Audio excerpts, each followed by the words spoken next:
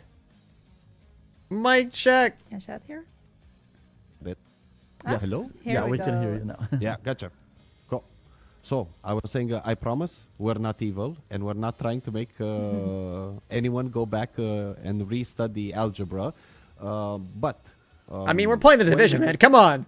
When you look at gotta it do a little face bit of value, basic right, math. 34 passive modifiers. That sounds like a lot. A that couple feels of like a things lot. stat- That's add what- together that- and multiply, It you kinda know, is a it's lot. But bear in not mind, asking you much. don't have access to all of them as you start the season. Actually, you don't have access to any of them. You'll get this resource, the BTSU firmware, by doing the seasonal journey or by doing scouts. And you go to the special vendor and you get to pick and choose which passive modifier you want to unlock. Now, in terms of the combinations, yes, there are many. Please don't look it up. It's like insane amounts of many, but you don't need that in order to get something out of this. I So, mean, for example, it doesn't matter how if many combinations there are. all There's you always want like an optimal is to be choice. able Like to you just have more weapon you know, handling, look at it. added to your build. It's super simple. It's like the Like big having 3 a modifiers from like the a billion offense choices tree, doesn't matter if there's only almost- like, you know, a couple optimal almost combinations. any one of them depends on what you want to sacrifice. But like the decision is straight. If this is everything you care about, you'll see it's. I mean, just think about like Borderlands. You talk about how they have like What we billions of wanted guns. with the It's like most of their system guns are trash. the passive modifiers this season was twofold. We wanted to help out players to be able to pick the weakness from their build and use these modifiers to complement it. And additionally, we did want the system to be What are we easy saying, to Div pick 3? up, but also provide a lot of depth. I to mean, if anyone you asked that me wants today, to if you figure asked me a out couple all of years the ago, I nooks and predicted like crannies. So the earliest we'll possible see was supposed to be that this there year. are That obviously didn't offense, happen. Defense. The next and, possible would have been next year. There's no way that's happening either. passive So modifiers, and those are pretty probably like, I don't know, straightforward. So if you 2029, just unlock those, 2030, it'll be like, I quite don't know, something clear. like that. When you go to the wild Probably at cards, least another I think two. that's how we At least another 2 last years. called them. Those are going to be the ones. The other thing that we really consider is like, shift stats around in more complicated Yeah, ways. If you don't 2027 wanna was like- interact with them. That's fine. You can go for a simple build. the next If you really earliest wanna push possible it to the time it was. extreme, And this is back when we heard about the game like a what, like tiny bit of 2023 math, or something. subtraction and addition is required. But like the other problem we're Alright, gonna so have we are is about to say that goodbye to you, Alex. there's It's no been new a pleasure to consoles have you out. here. This season has There's a lot no of new content. I know hardware how out. hard you have worked to So- make it happen. We're super excited for year 8. The and this current is the first season generation of year 8. consoles is probably going to be So, another ball I and would chain like around to, the development of ask you to share a final message title. about what you, Kinda like how the excited older you are consoles for all are of that, ball and and, chain on and this game. what players can expect, holding what back this the capabilities season of means it. to the long road, and how open we are to feedback, because I feel that sometimes people don't really understand how much we read feedback and we take into consideration, and it's been very very cool to see how much The new engagement we console got will be as back soon as from next year. from this new moment of Division 2. The PTS we'll almost see. break records of participation, and we're super happy to see It's people too bad that engaging the new and consoles helping aren't us already making this game better. So planned to yeah, come from a game out director before perspective, GTA what do you 6. think about all of this? I'm incredibly excited and hyped. So I think year 8 is incredibly ambitious, and People can't afford it any hardware. is I mean, that's so true too. ambitious I mean, the because cost of the all current the love PS5 and Pro is support going up to that like we receive from $1,000, players. which is It's been wild. awesome Like to what? see the reactions from the 10-year. Hey, gotta buy a console. It's anniversary, $1,000. Great. All the engagement, all of the positivity. I was Oh my screaming at God. the office every hour as I was refreshing. No wonder there's Division saying, Mobile new now. Peak, new peak. So that was super They cool predicted to see. it. With season 1, there's a lot of content. Like there's so much content. We all need to have a bunch of notes. And I've looking at my notes now, I've still missed You will earn. towards the You will update, so own apologies. nothing and You'll be probably have to happy. see Everyone's gonna be that on a in the- cloud in the service patch playing video notes. games on like. But I think super delayed. this is a telling sign of Ping. the ambition that we have for year 8. This is only the start of the year, right? And this is what we're bringing to the table. Sure, not everything is, let's say, not everything was perfectly received, but that's why we do PTS, right? We don't make this game for us. We make it for you, and we give you the tools to play it. We listen, and then we adapt. I think we're doing a good job at that, and I think we're going to continue on this route throughout year 8. And as a Yeah, I mean, with the way final console message prices from me, are, like, I definitely would be. before I go, I think what I I mean, I don't know, also like, would like to the thank way it is for- with gaming thank you as a everyone hobby, for, it's like tuning in, either old or the new barrier players to in the entry division. is It's going been- up, it's but, been like, incredibly awesome as to- far as the amount of hours you to get out of see stuff, all of this hype. But It's I also still wanna on a say, per really hour of quick entertainment thank you standpoint, to it's the, still to the teams that have generally been working. one of the amount cheaper content hobbies to that get came into. out at the start of March, Considering and how now much at the time it start of consumes anyway. April, it's really so much, right? With realism, visual upgrades, Division you 1 go to a now with restaurant, you go to a bar, like, you're still Escalation racking up and like the 50 prototype plus, gear, and we're $50 to bringing in $100 Black tabs or Trust something. and the Elite Kill Squad. Just to, like, it's you know, really a one- lot. go, like, I- an I hour even of forgot for the season, food and about the drink and season hanging out with people modifier or for a something. second. Imagine it's that much. So you usually see Yannick's face or my face or the community. Sometimes someone from design, code, or art appear. But I'd really also want to give a shout out to the unsung heroes. And I'd like to start with audio, because whenever we have the Christmas season, right, we have that awesome login music, or the Halloween as well. They usually come in last in game development when it comes to notifying them that we need audio. So it's only fitting that we start like this first. I The wanna give last a one's huge to be shout out told, hey, to you have work to QA do. and dev test for making sure that That's crazy. 99.95% of the bugs never reach your screens ever. Also, I'd like to shout out to production for keeping order in this chaos. And they're probably so busy right now, they're not even seeing this. And I can go on, right? But at the end of the day, it's incredible what we've managed to achieve during these last 2 months. I'm incredibly impressed by the team. So thank you to everyone at Ubisoft Romania, at Massive, and at Ubisoft Reflections for all of your hard work. I think players are in for a blast. And one more thing, and I checked with Yannick, and I can say this. I can't read chat, so I'm not sure if anyone mentioned this. But if anyone wrote in chat, PvP changes when is PvP coming? PvP. It wasn't this season, agents, but very, very soon, that season will come. So thanks so much, everybody. All right, and thank you, Alex, for taking the time to joining us and for talking to the community here. Bye. Thank you. My pleasure. I don't envy the people that have Bye-bye. to work on Bye. PvP in this game, because it's like such a flawed You can Those take those off. so I don't have to hear foundation myself. to work with in the first place. Okay. You can't. We're I don't think it's moving on salvageable, honestly. to through the season and looking at gear next. So we have some new gear for you. First off, we're gonna have a look at the Royal Works brand set and Agitator Exotic AR. So the bonuses here, they change when holstering and swapping weapons. Turn PvP For to the realism mode. Agitator, Turn it into an when even more holstered, it generic generates third-person 50% shooter. Yeah, I less don't know about breath when that. shooting. Builds up while holstered for 10 I don't seconds, think and there's any then hope for it, gives man. It just big needs to be a whole different burst of game. Fire rate. You need to make a whole and different damage standalone when division that swapped is to, designed for but it PvP, makes the and that's enemies it. focus on you None of more this fucking when used. Opt-in The bonus PvP bullshit. lasts None of for this 20 like Care seconds Bear and shit. None of ends this when you like swap off early. you know how like survival even Works, has like PV it and boosts PvP servers. handling, It's like, bro. mag size and crit damage the more items you equipped.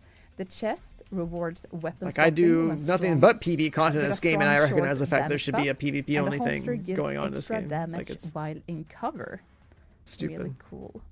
Next up, we have a core strength gear set. Playing and the Conflict. Investor exotic mask that you can see here on screen. So when I So watch core Conflict, it strength, reminds me it of like turns shitty your build console into game a PvP hybrid. from like 20 years Each ago. core stat boosts the other, making weapon, Like, armor, and skill It's stats wild to all me that scale people together. play that. The chest greatly amplifies this effect, and the backpacks I mean, I get it if this is like your first video core game, flexibility. but like, The investor mask gives bonuses based there are on its better ass minor choices to attributes. play. So Like, the come red on, boosts up your crit standards. damage, yellow boosts skills, and blue gives armor regen, letting you stack power depending on how you roll it.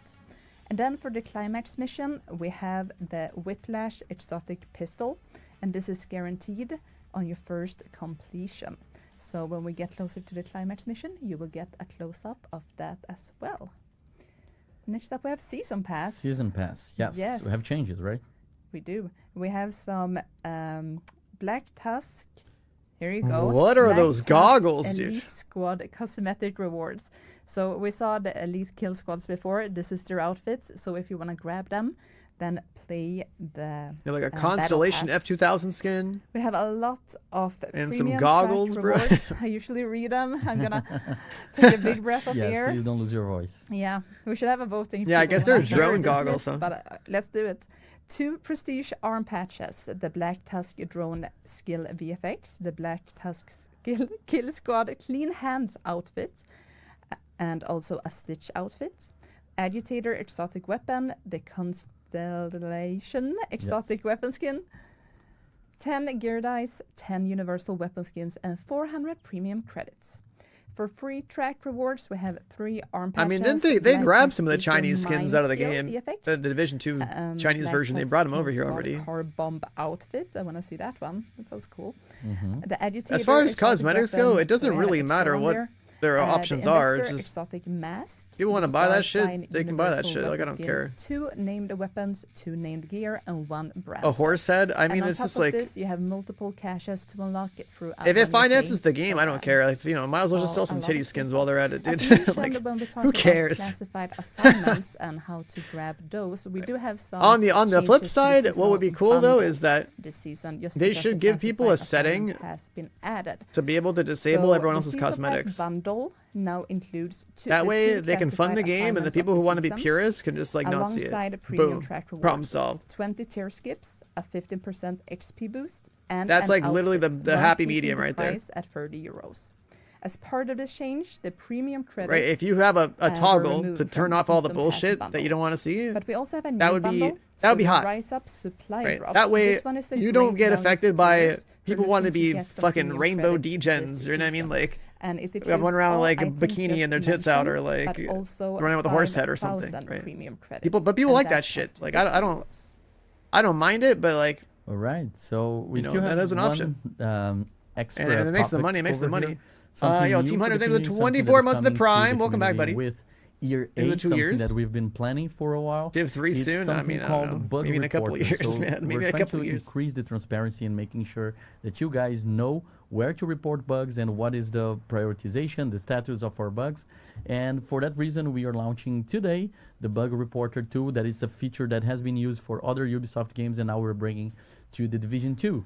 So what is that? You can go, you're going to have a link and you can read the FAQ later. But basically, it's a place that you can report bugs, you can upvote the bugs that are more important to you, and will help us prioritize. And you can check the progress bugs. of the bugs, the issues, as you. What's will up, do on Adam? There's Trello, 79 but now says in a report the larger bugs. scale. Oh, yeah, So now okay. we have all the community working. I mean, I together, play the and this game, is and then I am bigger in one of the thing dev than just like a discords. Trello with a few issues. So you can I say see what I need to all say of over there them, on all the YouTube, but- reported issues by the community present here. You can report a new issue by first writing the title, get tagged and with then something? you What can is this? select the category, the frequency, the platform that you're playing, and you can add the steps to reproduce. So you're going to help our team to understand how to fix it. You can add all the context that you need, So and looking you at my also Discord, can I see, like, a upload random notification. videos, the pictures, Oh, screenshots, people are even changing their URLs, like Discord links of YouTube videos server or something. pics So to see, all like, the show, like, evidence a that it can help notification when us there's no to notification understand there. what is wrong and how we can tackle that.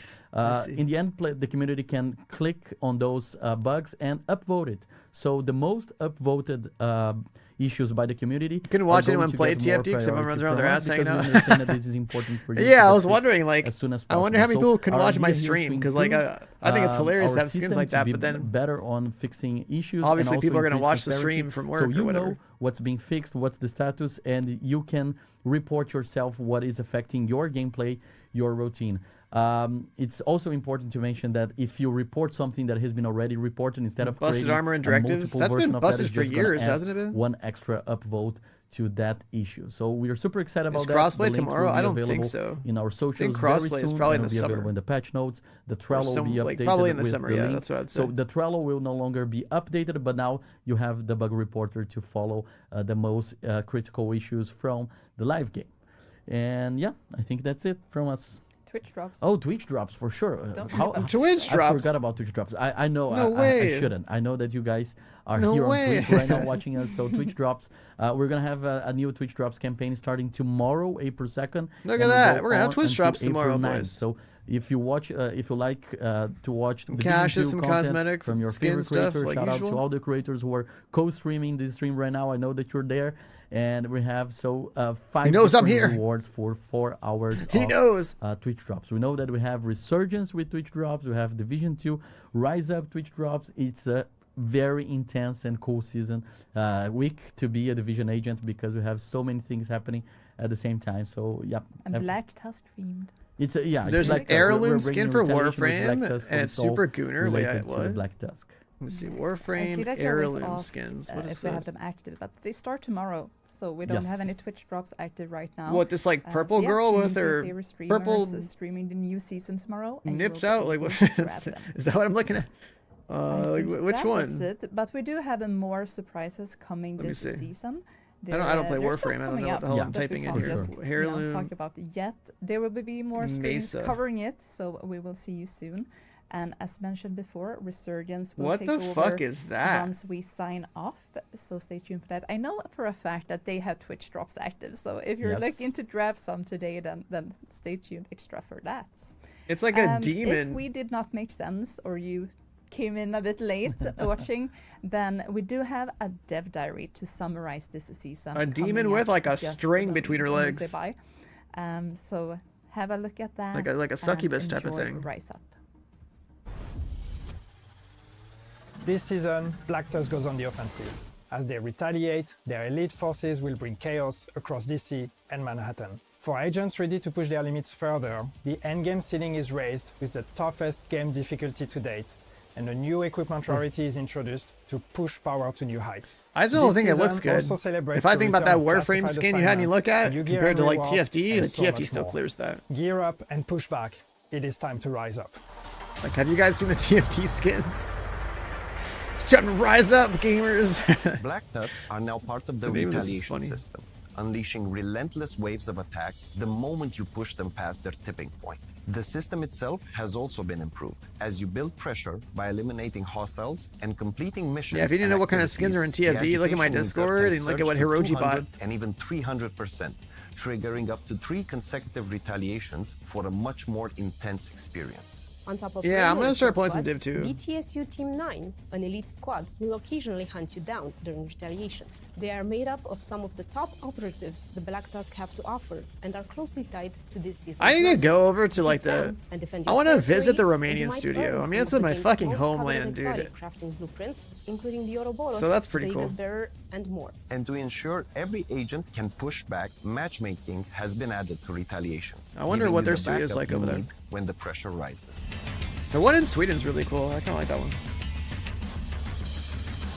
This season's global modifier is Recombinant, a customizable stat system built around 3 modules: offense, defense, Like, I and swear- utility, giving damage, armor, or skill-focused It bonuses would be pretty dope based to on work your at stack Massive over in distribution. Sweden. They start evenly balanced, and it's up to you to shift their weights via the passive modifiers, which are the core of the system. USB is 29. Each Yeah, just passive max it works out. Just get it differently. over with. Some boost the stat of one once module you're- I mean, you're while almost reducing there. another. Others change the bonuses given by modules. I And did all wildcard the- passives introduce I did all more the dramatic expertise shifts stuff. that can completely reshape your setup. There are more than 30 passives, and the order you place them in. You wouldn't be working at. You want to be working at because Ubi. each I one mean, like influences the from a next, giving you a financial wide range job of security ways to standpoint, shape I'm your sure build. it's There are sus. 3 active I'm just seeing, like, modifiers that grant abilities just boosted purely by from the stats idea on of your being a tech global worker, modifier. you know, in You the can past, level up and your active the way their modifier studio to looked, gain like I was like, extra oh, stacks, seems pretty like as a pretty well as cool additional effects. For example, kind of plays. Blackout But like Pulse financially begins speaking, as an like it's better to EMP work in tech shockwave in that the disables US, like in a electronics corporate setting, and not in shocks gaming enemies. development. As you level it up, you gain you wanna do game extra dev, offense stacks, which it's better to increase be the like a, radius I don't know, of the shock. an indie Leveling dev, up small can dev also that give just makes extra some banger bonuses, game that has such no as shareholders reducing to like worry cooldowns, about, which is and affected by you know, you defense make a stat, or game adding out a of pure pulse passion effect for the boosted by for your the love of the utility game, you know, and then Hostile hopefully like if modifiers you work make in a something that's similar good way. enough, like Valatra or Enemies can temporarily you know, Stardew reduce, Valley or disable, like or even invert your Slay the stats, Spire keeping or you know like every these fight banger unique kind of and indie unpredictable. games, and like you know if you succeed, that's great. But having to deal with decision making that affects gameplay in a negative way because of like corporate stuff, Escalation is our it's answer. definitely A unfortunate. brand new difficulty that takes main missions and strongholds to a whole new level. Escalation is split into tiers that steadily increase in difficulty. Higher tiers feature stronger enemies and better rewards. Some tiers also Game introduce dev new costs. characters, giving enemies new abilities. Yeah, and I don't think adding you need to spend that much money to unpredictable make a twists to every game. fight. I think To that enter a like tier, you'll spend tokens, a new currency earned by completing runs, with the easiest tier just being adding free, more but choose bodies, I don't carefully. think makes you There a are no better dev checkpoints. team. Every attempt carries the real risk of losing your tokens. To make sure agents can rise up to the challenge, matchmaking is available at every So I escalation I would tier, look at that as making just it like a kind of like perfect corporate opportunity waste to team a little up bit. and to take on your favorite missions at their absolute hardest. Yeah, Valheim was cool too. I don't know if they ever have their 1.0 launch. To make Isn't that escalation happening runs soon? Because I worth want the to play that effort again. And to help you progress through its tiers, we're introducing a new gear and weapon rarity, Prototype. Prototype gear is the most powerful equipment we've ever released. Every piece comes with at least one terminal attribute, the strongest possible version of a stat, going beyond anything available on high-end items. It also comes with an augment, a special effect Did I that try can Mobile enhance things Division? like Yeah, crowd it control played like duration it or played interact terribly with on other emulator. stats. Augments level up as you use the gear. It in was such a combat, buzzkill to increasing play their impact Resurgence over time, yesterday that I and didn't want can to play also any be video reloaded game the rest of the across. day. I just like Prototype gear got can off drop stream. during escalation runs, and Ordered higher some tier Chick-fil-A offer and better sat in chances bed of and getting watched them. movies. But drops are intentionally rare. We It was want like, these I was items to over feel it, truly dude. special. You can also upgrade Fuck your mobile. existing high-end and gear set items. I'll in the try it again prototype. if they release So a your PC current client, builds aren't replaced, but they're pushed to new heights. emulating Exotics it aren't feels a part of terrible. the prototype rarity, at least for now. I have things to say about that, right? Like this is a PC and console franchise. So logically, looking at how Diablo Immortal is handled, like you would make a PC client or whatever, let people who are on these other platforms just play the game. Because essentially what a mobile game is it's just a game, it's software that runs on like a little PC in your hand. So it's just looking to look worse, but it's still the same goddamn thing as if it was a PC or console game. Right, so it shouldn't... Is that the new gun? Their talents will give different bonuses depending Oh, on I thought how that was you a skin. That's bolster or actually a new swap your gun, the new weapons, F2000. giving you ways to plan Exotic your loadout F2000. and combat flow. Right, so Diablo Immortal did it. They had a As you PC know, client day we're one very excited because their that franchise was classified primarily on assignments PC are and then back in the console. Division 2. This season launches It's the still gonna have mystery mobile of game the design. lost That's fine agents, because which that's what you're will signing have up you for when you play a tracking mobile game. anomalies on the But hey, at SHD least like you have network another in search clean of your lost experience, actually colleagues. getting to interact Each with the game in the assignment first brings place. you closer to the truth and to exclusive rewards as you explore new locations. The And apparently Library of Destiny Congress, Rising where apparently your just ran well on investigation emulators, so never leads had you to worry about it. protecting the But like, nation's history from the when you're a truth and franchise threat. that is And the Capitol on Globe offices, PC and available console later this for season, years, where you infiltrate an outcast printing then of course they're operation gonna like, that's producing poison materials. you know, you should be designed catering spread to like deadly the fact that you To have a core celebrate audience this is year gonna of want to change check for it out just because it's Division new, 2, right? tune Like into our Division partner Resurgence Twitch is streams cool and earn because it's Division exclusive 1.5, Blacktest themed rewards which as means you there would prepare also be a for the Dark battles Zone ahead. that's like got As you better can see, this better season is rules one to of our it, most and there's other action-packed to RPG date. stuff that's And cool with about even more events Resurgence. and surprises on the way, now is the perfect moment to try new builds, elevate your gear, Right, so if I think and about rise Division up against the PvP, it's like I Blacktest. bet Division PvP in Resurgence is probably gonna be more lit than it'd ever be in Division 2, and like, you know, maybe close to like what it felt like to play Division 1 at launch, because Resurgence is new and because it's basically just Division 1 all over again. So it's like unfortunate that they won't have like a, you know, a PC client day one. That's stupid. It felt terrible to play on emulator. If you're playing Resurgence now, like, you know, obviously you're gonna have some fun with it if you like, you know, playing casually on mobile or something. Or like how you're saying in chat, like you feel like you're too behind. It's like, you're never too behind in this game. You can catch up. But if you're doing it for the purpose of PvP, then like, yeah, you're gonna be behind. But like PvP in this game sucks anyway, so you shouldn't play Div 2 for PvP. You're better off getting PvP on the mobile game. Like seriously, they're not even trolling. But yeah, that was their broadcast. I got it full screen. That was their broadcast. This season's gonna be tomorrow. Let me see. Division 2 Rise Up season release time. What time are we getting on to play this tomorrow? Let me see. The broadcast. Okay, AI is wrong. So the broadcast was just now. The broadcast was just now. This thing is gonna happen probably same time tomorrow. Let me see. It's something to do, so we're gonna play it tomorrow. It's the first day of a new season. There's Twitch drops. I just want to see what time it is that stuff shows up.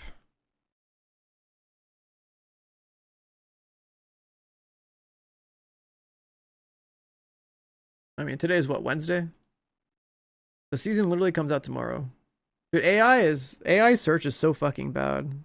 It like summarizes all the wrong stuff, and it also essentially steals from web traffic that like different sources would obtain otherwise. So it's like, it makes people dumber because they don't know how to evaluate good sources. They might just take the AI research, like the search value at face value, and they'll not even look any deeper and just assume that was the truth. It's really bad. I hate AI search so much. Like that, those answers are almost like just terrible. Like on one hand, it's like, it's cool, like, oh yeah, you can like save time by having like AI try to like summarize all the content in the world and, you know, give you something, but it's like it's not accurate. And then it also is naturally going to degrade people's ability to think for themselves because it's thinking for you and then summarizing stuff. Like being able to, you know, parse through different data sources and like understand something and, you know, judge it whether or not for its accuracy and like, you know, be able to dive in deeper is something that you have to learn as part of like being able to browse the internet and browsing information in general and like reading and stuff. So it's like, it's really annoying. People taking like, you know, Google Gemini and ChatGPT answers 100% truth. It's terrible. Yeah, it's not healthy, and it's what people are gonna get used to when it's like the first thing they get, you know, put in their face as soon as they do a little Google search. It's one step closer, like the degrading of like just people's critical thinking. Really, it's already like in a pretty bad state. But yeah, I think I really hate AI search. Grok, is this true? The funny thing about those tweets on X is so funny. Like to me, those are funny because like on one hand, like yeah, the guy needs to like probably look stuff up themselves. On the other, it's also like there are times when you can make AI basically just try to like reply for you, but like you know using it ironically to basically make AI respond to someone's tweet and say that they're stupid without you having to say it yourself, right? Like that is there are use cases for that. But it's like, what are you gonna do? Like, talk shit to the AI? It's like I've seen people do like literal discussions with AI in X threads. They'll be like, they're trying to get the AI to say what they believed was the right answer when it even wasn't, and like constantly arguing with it in like the public. It's just like a guy arguing with an LLM in public. It's funny. Let me see. Let me get caught up on this real quick. So like we're gonna have escalation, right? Some content that's gonna have some modifiers, numbers go up, whatever. Here's some mutators. If you deal when dealing damage, enemies regenerate. This enemy regenerates by a percentage of your max armor or their max armor. That's weird. Because I don't use armor, so like I guess just be a red build like usual. EMP blast, yeah, good luck being a skill build player. This guy heals his allies when he gets damaged, so obviously just focus fire one guy at a time and it doesn't matter.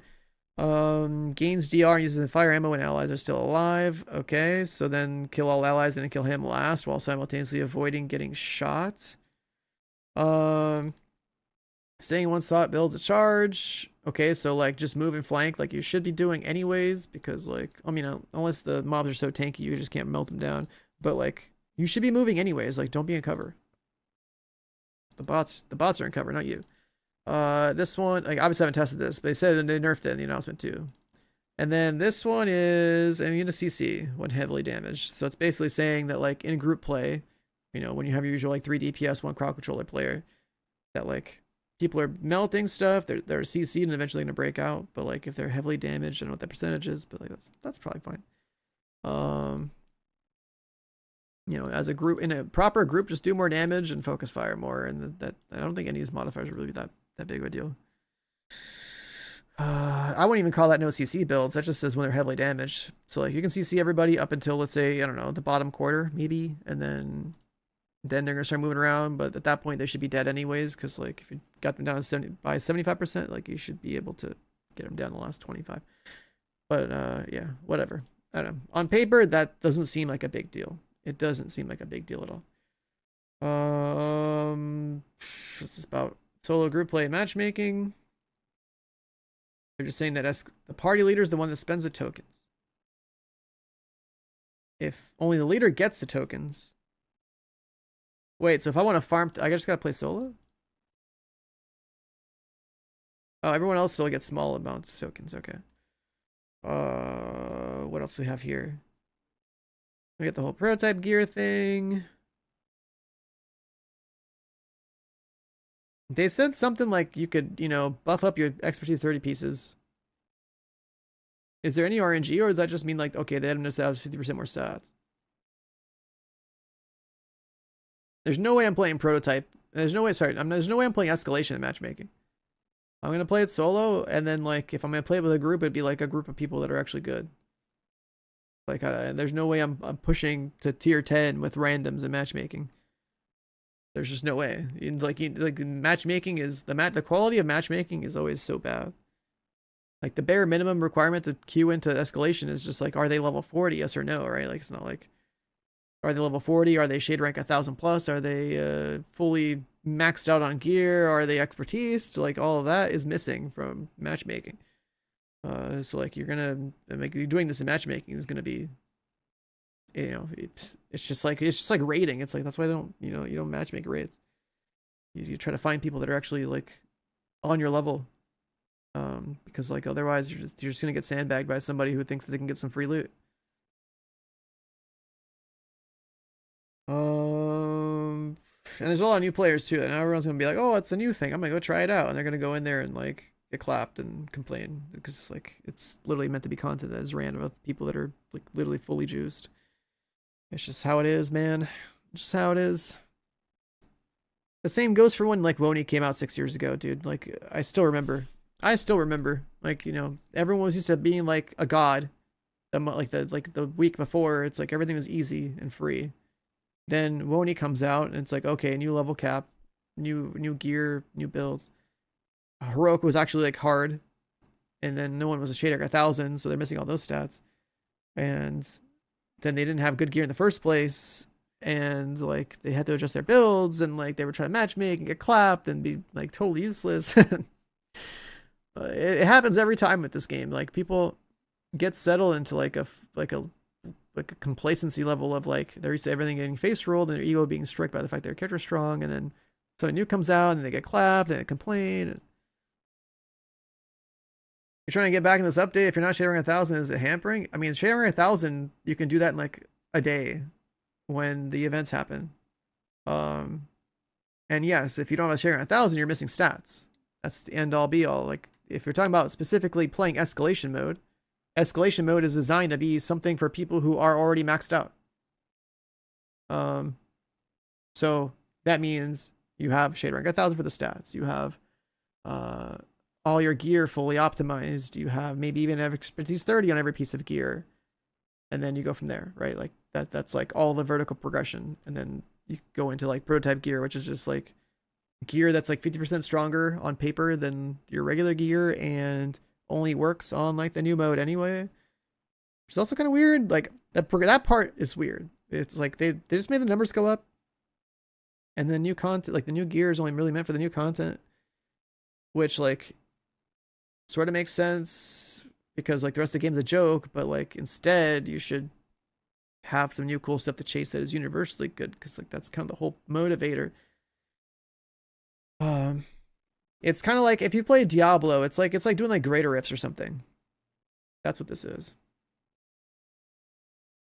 The guy that makes a spreadsheet, I mean, I used to be that guy.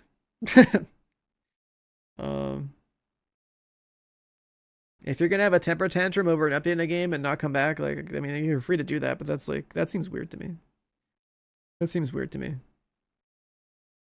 I mean, I don't know how the guy managed to cover the game during its dead period for so long, but like, people come and go with games. If the guy's burnt out, he's burnt out. That's all there is to say about it, right? Like I've heard that discussion of like, oh, the guy who makes spreadsheet, like he is like needs to make a whole big deal out of this and quit. And it's like, okay, man, everyone's free to play different games. That's how I stay sane. Like, the fact that some of these guys have played the game during its most dead and dry periods for the past couple of years, I'm surprised that they held out this long instead of just playing out other good games and experiences, and you know, they missed out on that stuff. So like, you know, whenever he's, you know, done enjoying some other game, you always feel free to come back, right? That's how this game is. Like it's not going away, it's just gonna be there, and you don't like an update, you don't have to play it.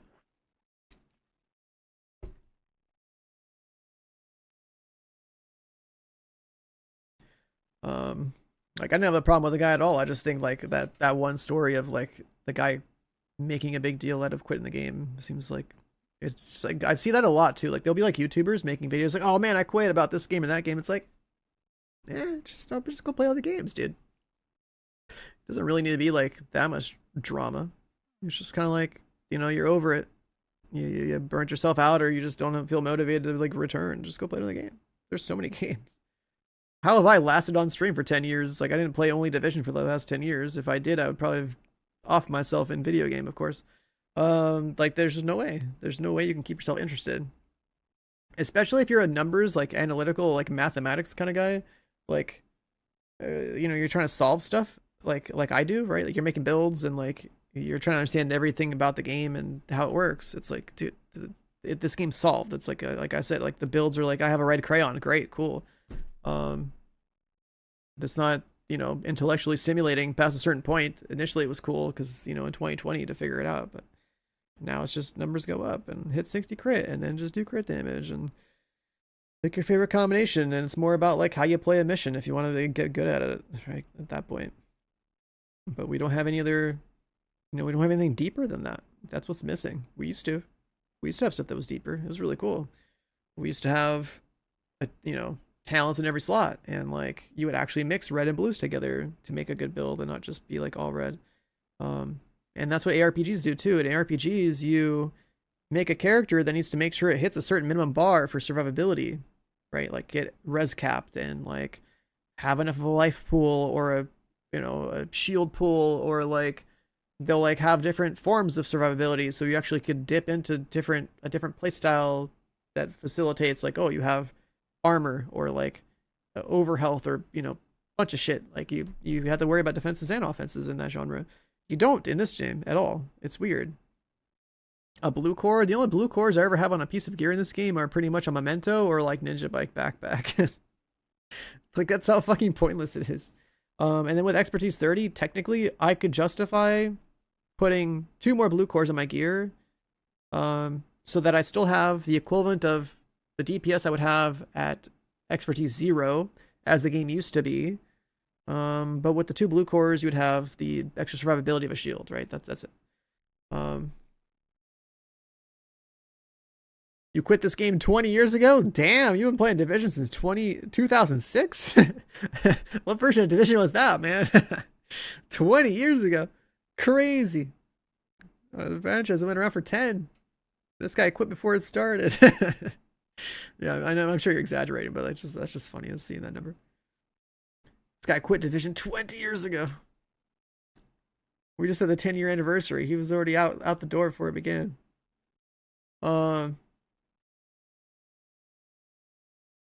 He didn't jump on it until 2014. Yeah, I guess that's true, huh? I guess you had to, you know, you would know, being like on the launch team of everything, like having to work with this stuff and actually build it. That's gotta be pretty cool. That's gotta be pretty cool to see like all the early days of the thing being made before we all see it, you know? Like, well, I remember seeing the 2013 trailer and being like, holy fuck, I can't wait to smoke people in the Dark Zone. That was like my first interaction with this franchise. But it wasn't until 2016 playing the game on stream and stuff that was like, yeah, dude, this is my jam right now. I grinding with the boys. We're coming off an H1Z1 Battle Royale, kind of like all my H1Z1 Battle Royale gamers were coming with me and we were all just playing.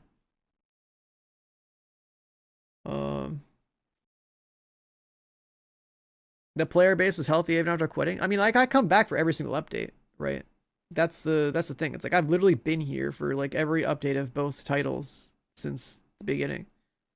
Like, I like shooting in games and I like looting in games and I like making builds, and I don't mind if it's PvP or PV focused. Obviously this franchise has tuned itself into PV, and that's cool. Just give me some goddamn raids and some, like, you know, some deeper like loot systems to play with. Because like the current system, like, where I am over it. Like, this is cool, like, you know, it's something to do, but it's like, it's not. I can see why there's pushback on the prototype gear, because the like making number go up is like, you know, more power is cool, but like we don't have a reason for it with the game being easy.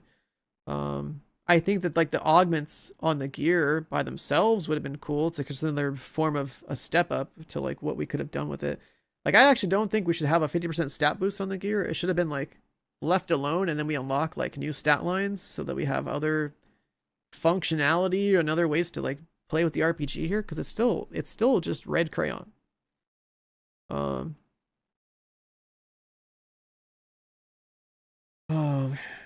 So like that's the thing. So it's like weird to have a new loot to chase that only works for this mode, that is basically disabled in other modes. And then when you think about the ratios of crit chance and crit damage, you know, your gear to get capped. Then when your prototype gear gets scaled back down to what it's supposed to be like currently, then like your ratios might be fucked up. So you have to have a loadout for like playing Escalation, which is like your Escalation loadout, and then like switch back to like your properly tuned non-Escalation builds. And like that's weird. So like I don't think that like this is exactly like thought out as well as it could have been. Like the more like I've like looked at it and read it, like between today's stream and stuff. I do think that any sort of pushback in a game about grinding is weird from people who say they don't have time to grind. It's like, motherfucker, you're literally in a genre that is only as good as the amount of stuff there is to chase in it. Like, once you have everything, well, you don't have a reason to play the game. Like, it's like, you know, making builds, chasing loot, doing harder content that like has a cool reward. Like, that's all part of the reward structure that gives you the dopamine hits you're looking to get to like, you know, continue playing the game. And it's like the game has literally been in this state for like six years. Like we're long overdue for like a loot 3.0 and stuff. This is like a loot 2.1 because we have like the augments, but they all just seem like they were stat numbers like increased, right? You know, I never really finished reading this. This is upgrade the prototype. Only high ends can be upgraded the prototype. Exotics can't. I guess high ends and set pieces. You got to find a prototype core. Be level 40 and max expertise.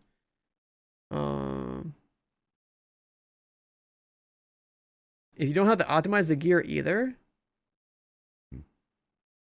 so it automatically fully optimizes it. Interesting. So if like you for some reason don't have fully optimized level 30 gear, you could like expertise 30 a piece of gear that you wanted for a build, and then the stat bars will max out by themselves, apparently.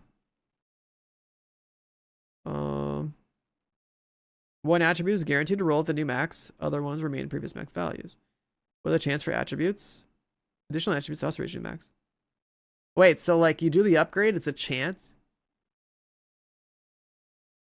So like you have 3 stats on a piece of gear. You gotta like get lucky. Wait a second. You gotta get lucky to gamble for all 3 stat lines to get 50% boost? Huh. I mean, that is a material dump. That's cool. But that is serious gamba. And this is not a single player game, so I can't save scum. It is a slot machine. Wait, so what happens if can you use another core to upgrade a piece of gear again? So like if I use 3 cores to upgrade the same piece of gear, would that be like a linear way to guarantee that they all hit max? Or is that like 3 rerolls? Is that just three slot machine pulls? Where it like re-rolls it or something? Or do I have to get a whole new piece and that's it? Oh my god, it is one and done. That's crazy. You can't re-roll it and it's RNG. That is kind of crazy. I don't know if I like that. Because like, I mean, there are people who have like absurd amounts of material stacked up. They've been fucking playing the game, grinding, stacking resources. Those people are probably going to be fine, but a lot of their materials are going to vanish with this RNG. But what happens if you like just play the mode and farm the loot itself? There's no target loot, right? Is there target loot in the mode? Because like if you target loot for like, I don't know, striker pieces in Escalation, there should be a % chance to get the whole ass prototype drop, right? Or no? There's no target loot? Okay, interesting. Okay, so then how do we brute force this? We play Escalation. We play Escalation in a 4-stack, pre-made. And we find the most efficient tier that is fast to clear and has a good chance to drop prototype. I don't know what the chances are to drop prototype. I have no idea. I don't know if it's listed in here. But we have to go the old farming strats of Div 2 at launch. So that means that we need 4 people so we can trade loot. It means that we have to find like a checkpoint. We have to find a checkpoint, like a sewer or something, or like a closet where you just kill a bunch of elites and then you like wipe and reset or something. I don't know which missions are the ones that are escalated. I don't know how this works yet. But there are certain missions that are obviously more efficient than others in this game. So like, let's say if it was like Escalation on Lincoln Memorial or some bullshit, then like that would be the most efficient farm in the game. Right? Like I don't know which missions get picked, but but I think Lincoln Memorial is back on the menu. Okay? This we're going back to year 1 farm strats. Without a checkpoint, if it's the fastest mission in the game, it's fine. Right? So like if this mode is like a rotation of like does it say it in here? Does it say what missions get chosen? Let's see. Available escalation missions from a dedicated menu. Okay, so it's like a rotation. It's a rotation of some mission in the game that has this modifier on it. So basically, what you used to do in year 1 for anyone that didn't play this game in 2019, right? There was no target loot for like the longest time, and then there was at some point, where the target loot was like, you know, this region of the map has striker or not striker. This region of the map has this high end and this high end and this high end, this brand, and we would literally like check like every day to see which brand it was that we needed for our builds and to figure out if we were even going to play the game that day, so that we would be like, oh look, we have Araldi on Crash Site, which was like one of the good efficient control points, and then we'd farm the fuck out of that in a pre-made for like, you know, 20 hours straight or something. That was like basically how we geared up. Then the raid happened, and that was like 8 people, right? So like you'd have 8 people speedrunning the raid because we could all share loot. Everyone would get random pieces of gear. There was no target loot, and then we just share the gear between each other. So that was like a really good reason to do raid speedruns, was like the loot quantity was good, the loot share was good. It was 8 people, and speedrunning was fun, and we learned how to do that thing in like under 10 minutes, which was awesome. Like it was, because the meta would shift like every month almost with that raid. Since it took a while to get gear, and there was other things that were happening in the game that like we would come up with different strats and like have to all like earn these different setups for like these cool raid speed runs, right? Like that was actually like a really fun era. Because the meta for speedrunning the raid would evolve, and then like the rewards for the raid were still good and relevant to all of us. In this era of everyone has maxed out gear, it's like loot doesn't matter. So all of that gameplay is just out the window. That's like the downside of this game giving us optimization like 5 years ago, end of life feature from Div 1. But yeah, so like, okay, so we have a missions from menu. We're gonna have to figure out which missions are the fastest, which ones have like basically the most elites or like the most named enemies. Named enemies are usually the ones that have guaranteed like target loot drops or whatever, but there's no target loot in this game, so it's like, or in this mode, so we're gonna have to worry about just like literal raw high-end gear set drop rates, which basically just means most amount of elites and most amount of named enemies, period. That's it. We have to find the mission that has the most dudes. And then we have to find it, figure out which difficulty is the most efficient to clear, which is going to depend on you, your skill level, your teammates, your gear, right? So like, you know, maybe like tier 8 is like efficient for somebody like me, and maybe like tier 6 is more efficient for someone like you, or, you know, something like that. You gotta like find that sweet spot and then farm the fuck out of it so you can get your quantity to be efficient. Right. That's basically how you have to think in a system like this. When there is no target loot and there's no like there's no freebies like there are now, right? Like this is the mindset of somebody who played, you know, year 1. Like that's how you have to think about this. So we gotta do that, which is gonna be interesting. And then the like literal first tier is free. I mean, if it's just like heroic or whatever, yeah. It says something like heroic, or sorry, like tier 5 becomes better, like stronger than legendary, right? So like somewhere in there is where it already gets harder. And then I don't know how many tokens we need to spend to do a higher escalation. Let's see. The lowest one's free. Highest ones require tokens. Cost scales based on tier. Okay. Completed mission gives you tokens. Failing run means it's spent. Okay, so just don't die. Okay. Every run's a single attempt. No checkpoints. One go. Group is wiped. Time runs out. Fails. Spend again. That's fine. What are the rewards for higher tiers? The thing I don't know is like, there was a table on their stream, right? I don't know. Like, I know the numbers go up for enemy power up to like 500% or something. But what I don't know is, how does the drop rate increase for prototype gear? Because that is essentially what we care about, right? Like, we want to get prototype gear to get stronger. So we got to figure out what the drop rate is.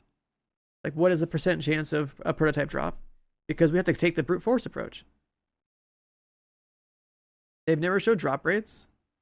Yeah, I mean, like, because that's the thing. It's like when you play, let me see if I can find it. Diablo, let's say Diablo 4, I don't know, difficulty drop rate increase. Let's see. Let me try to find an image of this. Like just roughly like as a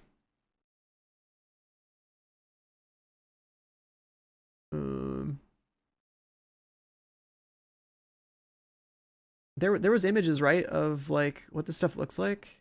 I'm trying to like Diablo usually has like a pretty good menu where they just show you torment levels and like I'm trying to find it.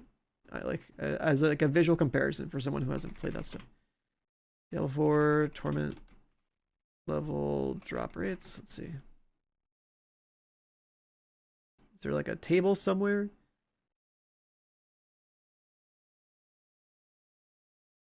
Why can't I find a single image that it like describes this? Like I'm trying to like look.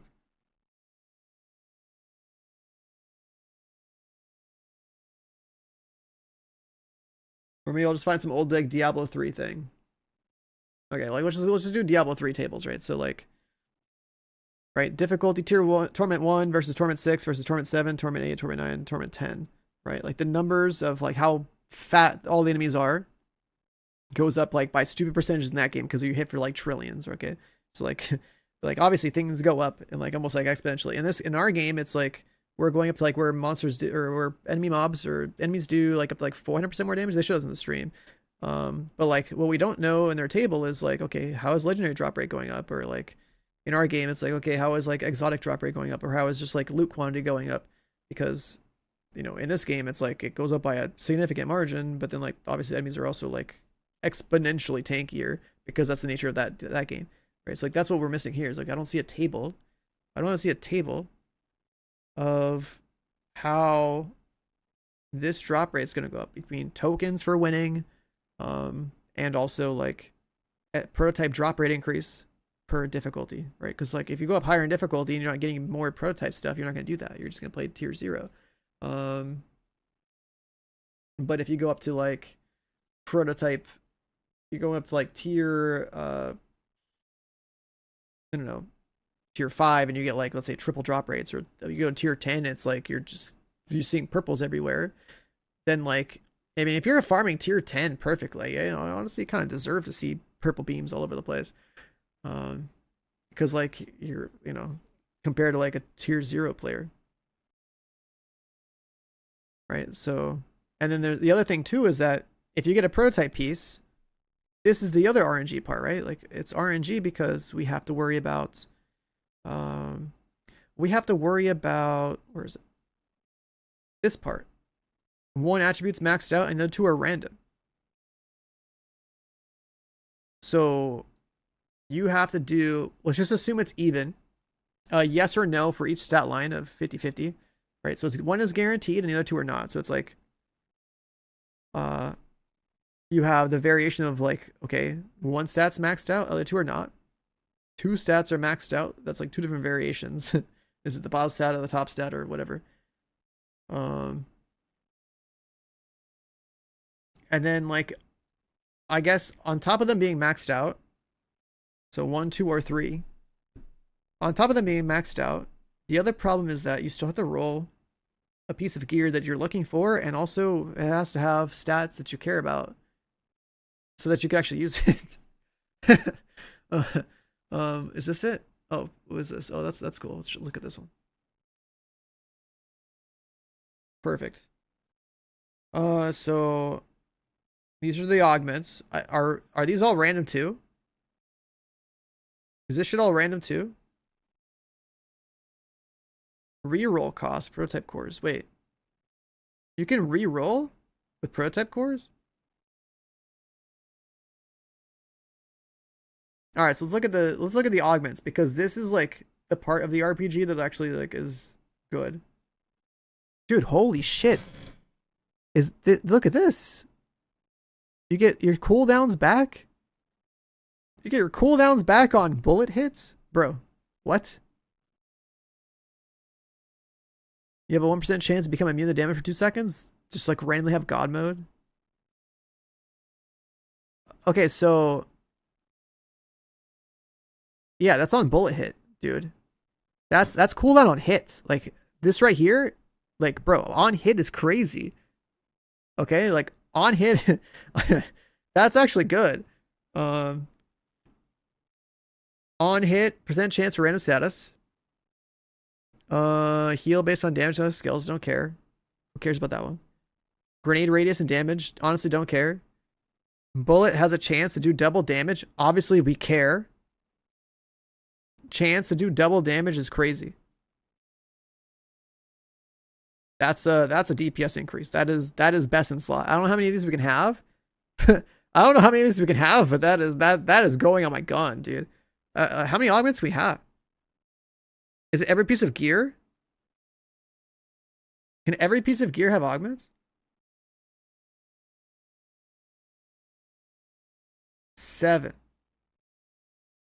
So like your 6 gear pieces in your gun and they stack. So like I can have the bullet one on my like chest piece or something. Holy shit.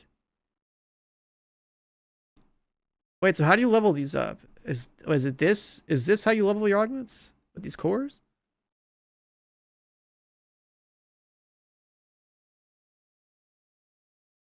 Wow. Okay, so like,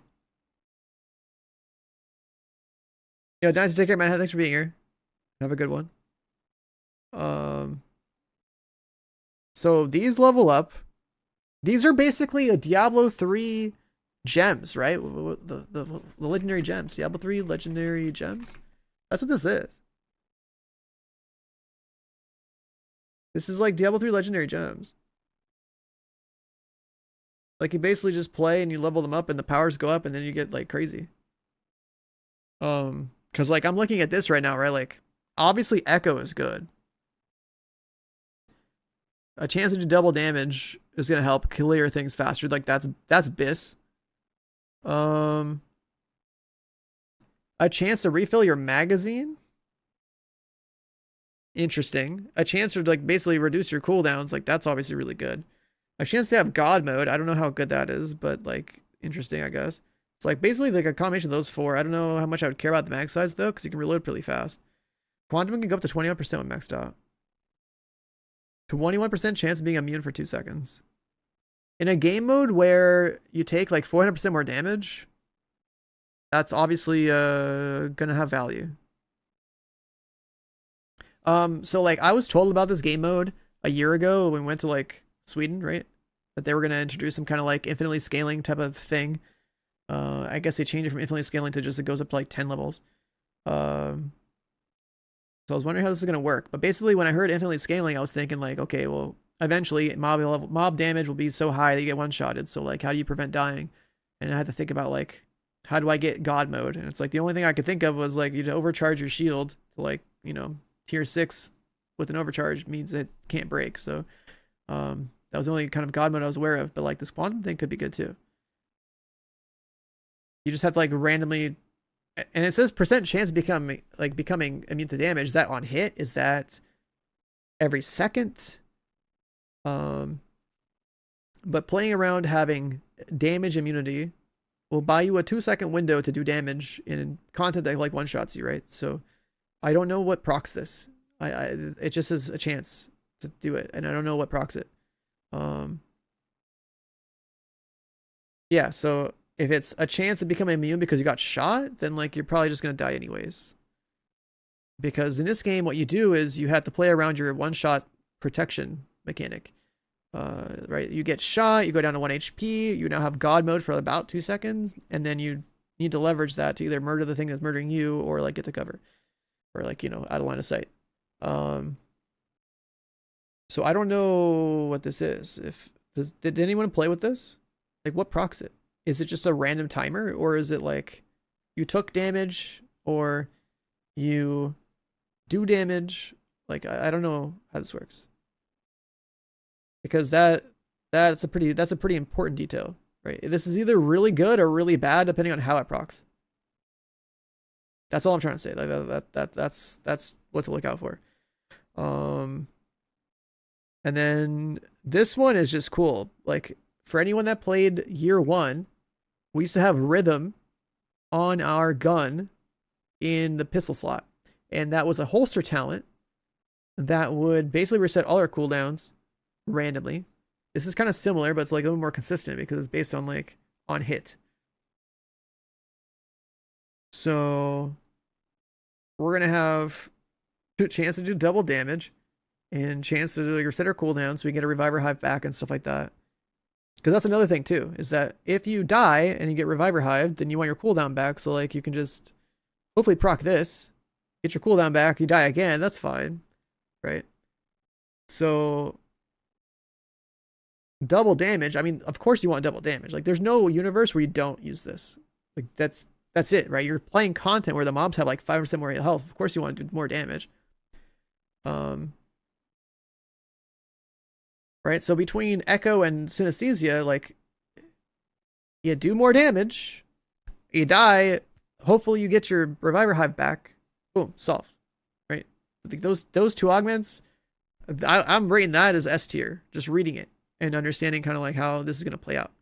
Because I don't know how much you can stack these exactly. Like it says per level, right? So you level this up, I don't know, 10 times, I guess. If you have a level 10 Echo,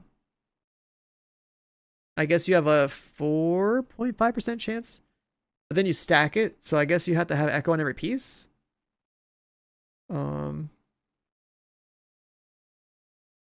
Yeah. I guess you're stuck echoing everything, right? If you want to be pure DPS. Because I was thinking, like, I'd want to balance it out. Because, like, one roll of Synesthesia, it would be pretty sick. However, another thing you could do, actually, wait, hold. Yes, use it on shotgun. I was just going to say that. You take like your stack broker, which is a shotgun that shoots the fastest. You put fucking Synesthesia on there. So then now you have all these pellets that can proc and reset your cooldowns if you need it real quick, right? And you're gonna have that shotgun on anyways because you're playing Striker.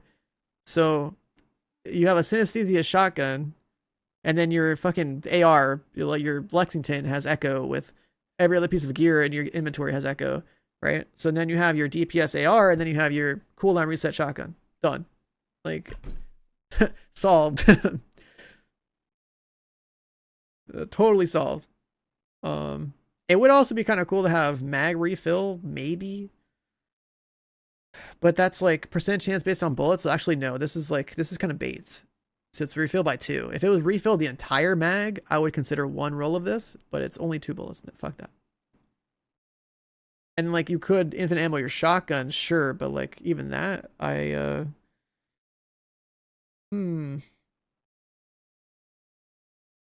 So 10 levels, 5%, 6.5% chance on the shotgun by itself if it's maxed out.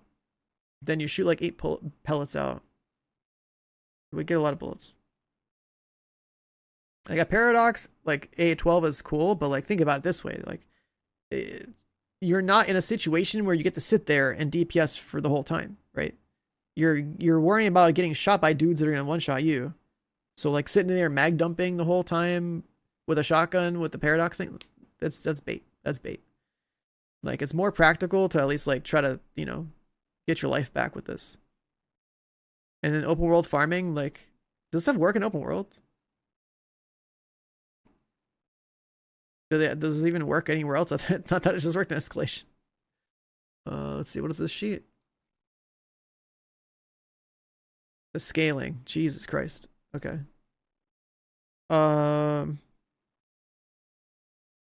Deposit 0, profit 2, group reward 2. Deposit 1, 3, 2. Okay, so like that's just token cost. That's a lot of tokens. How many of these can you hold?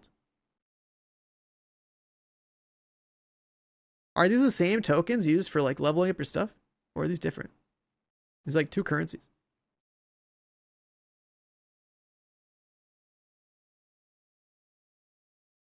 If there are, oh yeah, sweet dreams, true. One-shotting a purple or red if they have 3 billion HP. That's true. That's true. You can only hold 1,000 of these. And then this token is for getting into the mode, but then this core is for, okay, yeah, I guess that makes sense. One's token, one's core. I'm actually down to grind the fuck out of this tomorrow. I just need a team. I mean, I could do it solo for a while, but like I'm gonna need a team because I know it's gonna be stupid when I get to like around here.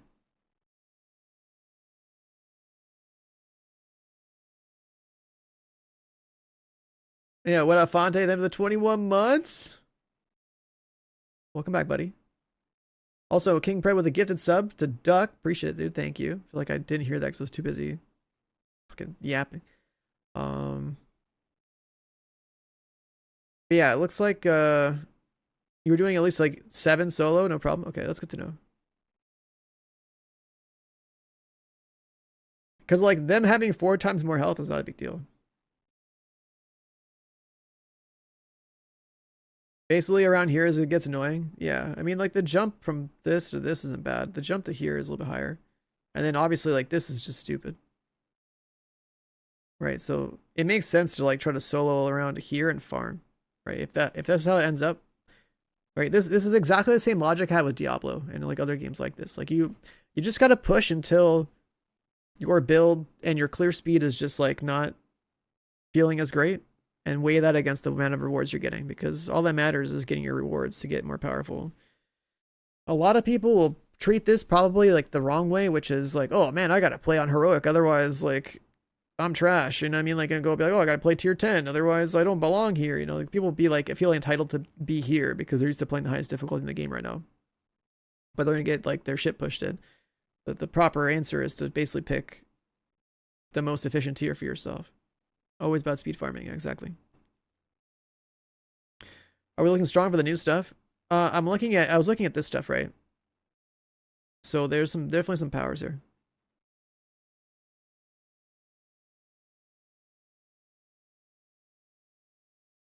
How did you play Resurgence? How did I play Resurgence? What about it?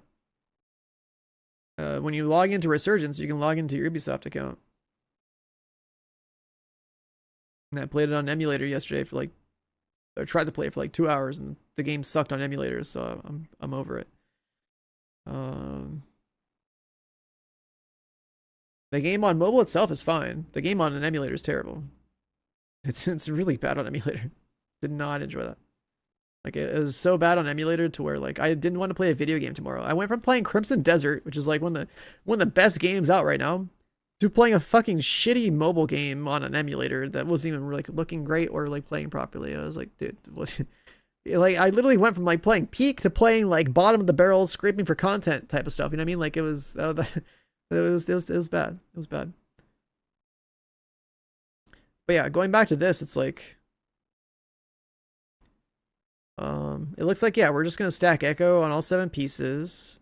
It says there's re-rolling the augments, right? So we're gonna waste resources to re-roll. Well, first we have to find the prototype gear. So step 1 is finding the piece. Step 2 is making sure that it actually has the rolls that you want and like all stat lines are maxed out. Step 3 is then re-rolling the prototype augment thing. So you just roll Echo on everything that matters for DPS. Then I'm probably putting synesthesia on my shotgun because I think that's a really good idea.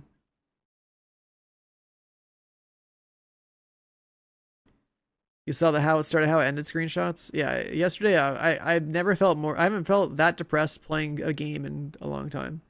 Like I said, I literally went from playing like dopamine generator Crimson Desert to like to, well, I went from like that to, you know, the mobile game on emulator. It was terrible. I have a bunch of expertise 30 gear, but I don't think I'm gonna prototype it as soon as I can. It's RNG. So here's the thing. Fully optimizing item is not required for that, right? You can up at this. So if item's 40 and max expertise, which we have plenty of gear like that, it's RNG. So one of your stat lines is rolled max, and the other ones have a chance to also reach max. And then if that happens, then you'll have a piece of gear that like isn't at its full potential. So I don't know if I'd want to do that immediately? Because I don't know what else changes.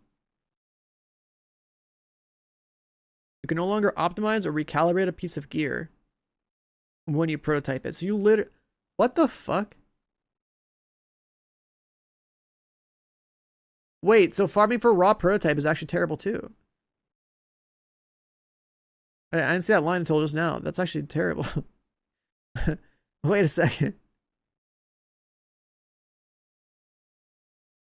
You can't optimize or recalibrate something when it hits prototype. So if you farm prototypes... Yeah, that seems wrong. That seems wrong. That seems... Yeah, are we like hitting the Veil Orb or the Val Orb or the Chaos Orb on our gear right now? Like, is that what's going on? Yeah, you're farming for the cores. Yeah. Because you gotta get the cores to level up these anyway. Reroll that and then level it up. So I guess it's like a Sanctify and a Val Orb at the same time, a little bit, yeah.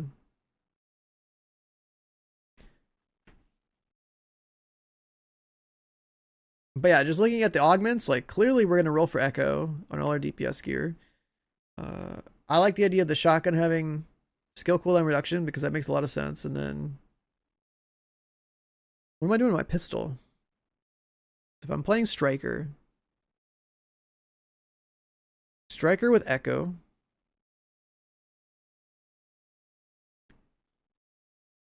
So it's maxing out before then having a chance. So like the gear is still good. But like, let's just say it's a 1 in 3 chance. I don't know what the chances are, right? It doesn't say. But it's basically like, you have a piece of gear that's maxed out. Let's say it's Striker. Striker is easy, right? So you have 15 weapon damage and like 12 crit damage, right? 2 stats. Those are maxed out, cool. Now the item is also expertise 30 because you want it to be expertise 30, cool. Then you do this with 1 prototype gear. And it's like, okay, you're turning your Striker piece into prototype. So now you have 50-50 chance that like the weapon damage or the crit damage is to be the one that's maxed out. That's the guarantee. Then if you're lucky, maybe you proc the other one. So now both of your stat lines are maxed out, at which point that piece is good to go. You're basically trying to proc, you're trying to get like lucky to proc the stat line upgrade on every line. So with set pieces, that should be easy because there's only 2 lines. Right, so 1 is RNG and 1 is guaranteed. With high ends, it gets a little bit harder because you have to get the proc on 2 lines, right? So you have your weapon damage going to from 15 to 22.5, let's say, and then you have your crit chance and crit damage going from 6 to 9 and from 12 to 18, if you're lucky, or whatever the number is, right? I think it's that. Right, so that's 2 lines, so it's like more RNG on the high ends. And then all those numbers get the 50% boost. But they're like already maxed out. They need to be already maxed out before you get to that point. And then you're just like looking for like that extra proc. And then you have an augment that gets thrown on there. But that's fine because you can use prototype cores to re-roll it until you get like the Echo.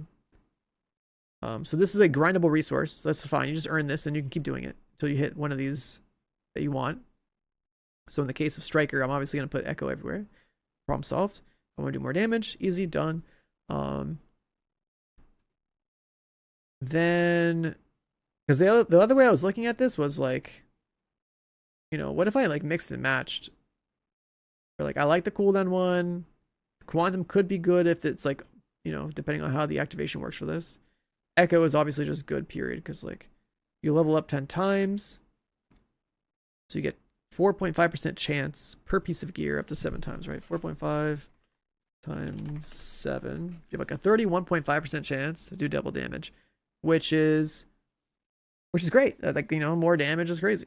Like doing double damage is actually wild. You're gonna see more damage numbers and a 31.5% chance to do double damage. Like that's a, you know, that's just a straight up. That's a big DPS increase. That is a big DPS increase. That would actually be really cool on like a Headhunter build too. Wait a second. How much health? I don't know if Headhunter is going to scale. Actually, wait, maybe it could. What if we played Headhunter? If we play solo Headhunter, can we scale the damage up to one-shot these mobs at like 500 to 700%? I know there's a lot of helmets. That's the downside. But we also have a little thing called, fuck is it called? The fucking knee pads, the stupid ones, the sheer damage ones. Why I'm forgetting the name. You know what I'm talking about. Turmoil. Yeah. We have stuff of those. And turmoil is really dumb because like you can bypass helmets. It has that interaction, right? So like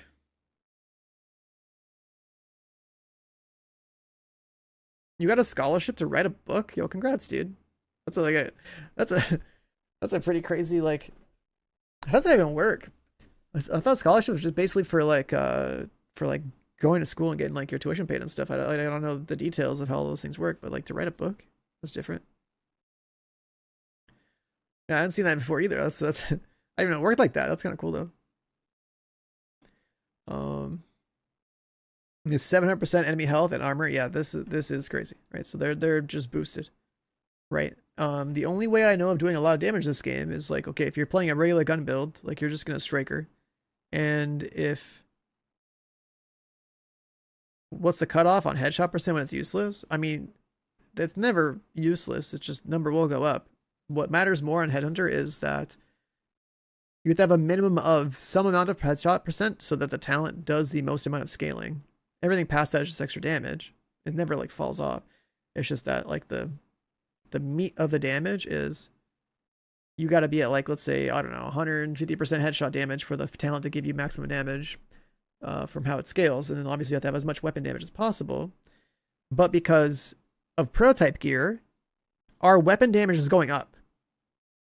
Right? So the amount of weapon damage we're going to have because of prototype, you know, and a full 50% increase on the overall amount of weapon damage you have for a Headhunter build means that the damage threshold of like how fucking big the number gets is going to be pretty fucking big, right? Like we're going, if we're getting like 22.5 weapon damage on every piece of gear for Headhunter, on top of all the other weapon damage we stack, like that threshold's gonna be huge. Like normally, you need to hit at least like, let's say 20 million or something to one shot an elite in heroic on 4-man scaling. So if we have prototype Headhunter gear, can we get it to one shot mobs on tier 10?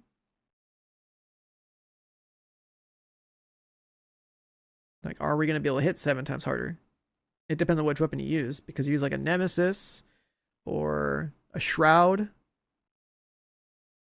But then the Shroud doesn't get to have a exotic modifier or augmenter on it or whatever. Or so exotics get fucked. Exotics actually get fucked. Exotics won't have the 50% stat boost.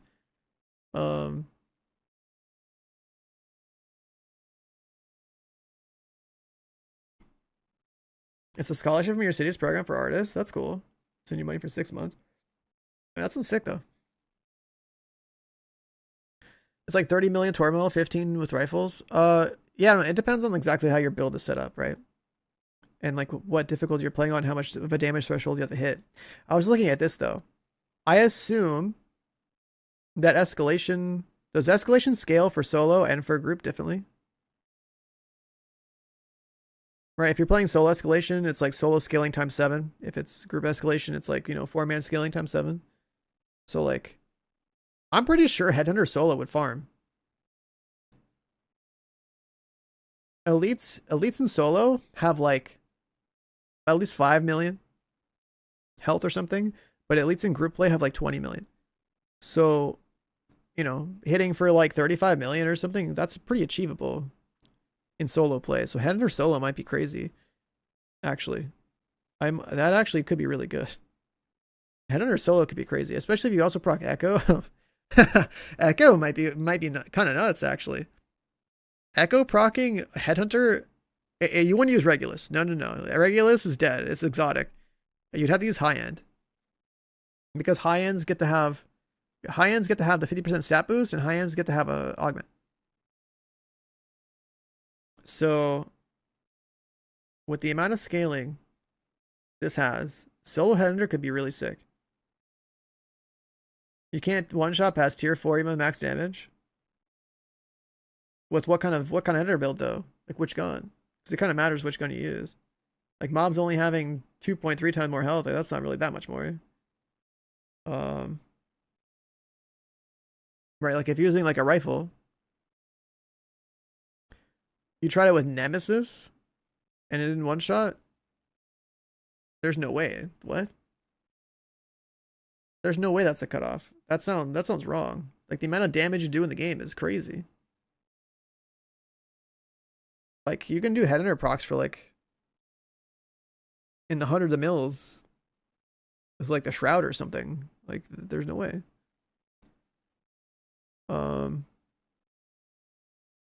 Like I get away with so much quality of life on my headhunter build on expertise 30 that like, you know, I can like one shot everything in like, you know, heroic or legendary like group scaling.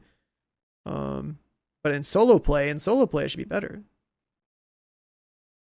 In solo play you should be able to get away with it more because in solo play mobs are like a quarter of the health. So even with these modifiers on there, you should be able to push solo headhunter probably like, at least like here if everything is maxed out. Well, we'll see tomorrow when we play, but like I'm pretty sure that's gonna work. If not, I mean we'll all just have like 3 strikers and a crowd controller, right? Like it'll be like a future initiative guy, with like or you know or a what's it called what's the CC set called? Eclipse. It was Eclipse. I think it was that. It'll have like a 3 DPS 1 CC guy or like a or it's not ongoing. It's Eclipse, right? Like a foam guy. You're either gonna have like a foam guy or like a future initiative guy, just like buffing the team and keeping them alive. And then those people could, I mean, they're not really shooting their gun very much though. But if they want to, they can have a synesthesia loadout to like, let me see. They could definitely have synesthesia, like a shotgun to get their cooldowns back. They could also just run trapper so that their stats actually, like the thing actually works. I don't know if they really need the duration though. I think if I was a guy playing support, I don't think I would use this. I think I would use this so that I could like literally have 100% uptime on all my stuff no matter what, right? Like that's all that matters. Just spam your shit. I don't think this matters. Making it last longer, I think that's bait. Yeah, exactly. Infinite uptime is infinite duration. I think this one's bait. Like this is clearly like goated, like especially with like a guy using a shotgun to get his cooldowns back. And the guy using a shotgun should probably have. Actually, I don't know if this works anymore. Sledgehammer is like a individual buff, right? It's no longer like a group buff. I'm trying to think.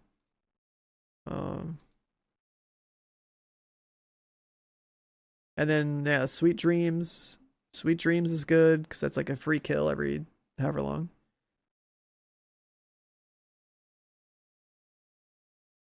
I didn't get to play this on PTS, so like that's why this is like more interesting to me. Basically, like defeat the system. Like numbers going up is like whatever. I think these are kind of cool. Like there's something to grind. And then the solo meta versus like the group meta for this.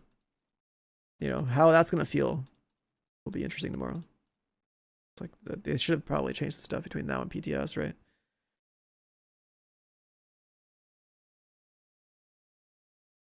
Yeah, seeing these numbers, this is cool to see. Echo for damage. A lot of these other ones don't care. I think solo headhunter is pretty much going to be the way, yeah. It's just because the damage numbers are high. If you can play headhunter properly, and if you can use turmoil also, then it helps you go through all the enemies that have helmets and stuff. You are going to get situations where you got to fight like a fucking robo dog or something, and if you don't get the proc properly, you're just screwed. That's the downside. So I'm trying to think, like, what else would you do? What's up, Tree? Does scaling change between group and solo? It should, yeah. It should. Right, so if solo enemies get scaled by this amount, it's still doable. That's what I was saying. Like, solo headhunter should work. Because in solo is so generous. Like, with headhunter scales up to, like, you know, in the 20 plus million range on, like, a, you know, casual build. Enemies in solo have, like, half that or less. So like you should be able to use like a really high powered version of like a Headhunter build with prototype weapon scaling on there. Right? When you prototype your Headhunter build, it should in solo play pretty much make it somewhere in here. It should. Like I could see solo Headhunter making tier 7. Just based on like the nano damage I'm aware of in this game.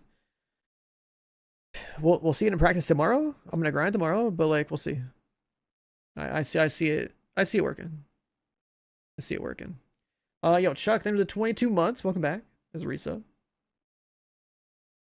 Where does Legendary stand in this? People like according to the dev broadcast today, the dev was basically saying that somewhere around tier 5 is where enemies are already stronger than Legendary. Somewhere around here. Somewhere around tier 5. In terms of scaling. Now, the thing is that regular AI versus Legendary AI is two different worlds. Right, so we're fighting like regular AI that has more tankiness. So it's a question of like how you're playing, how good your build is, positioning, that sort of thing, trying to pick like the right tier to like just go farm, because like you have to progress your gear to like push it further if you really wanted to. And then also looking at this for mutators. At tier 5 they have 4 mutators. At tier 6 they even get some more. At tier 7 they get some more. What are those? What's that one? What's that one? Hot Foot kicks in at tier 6. And Aid Specialist kicks in at tier 7. So like even the amount of bullshit you have to deal with, like around tier 5, that's like a sweet spot almost around here. When you push to tier 7, you have like every enemy modifier up. It's like you have less bullshit on the mobs around here. So there's that too.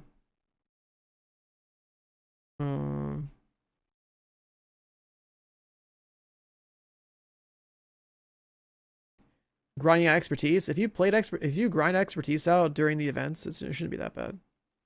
Like I did all of mine last year because like it was like the perfect combination of just like the game just being so rewarding before DLC dropped that I was like, all right, well, let's just do like 2 years of grind in 2 weeks.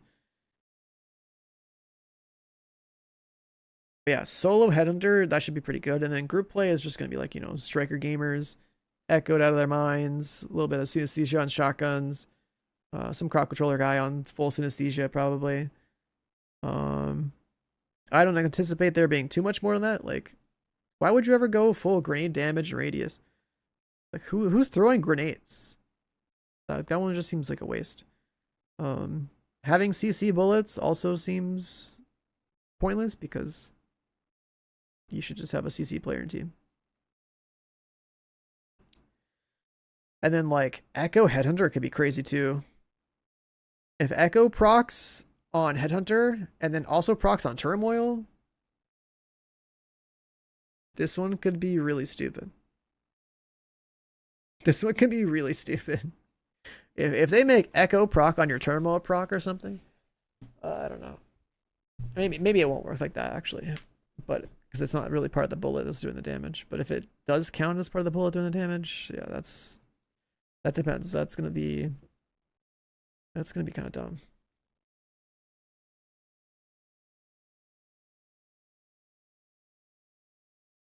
Brand sets with crap stats. I mean, it's just all filler gear, right? Like they add new brand sets, and the problem is that the core ARPG is so simple that like add new brand set, it's like they just have to add some of the non-used stats in there just to make them in there.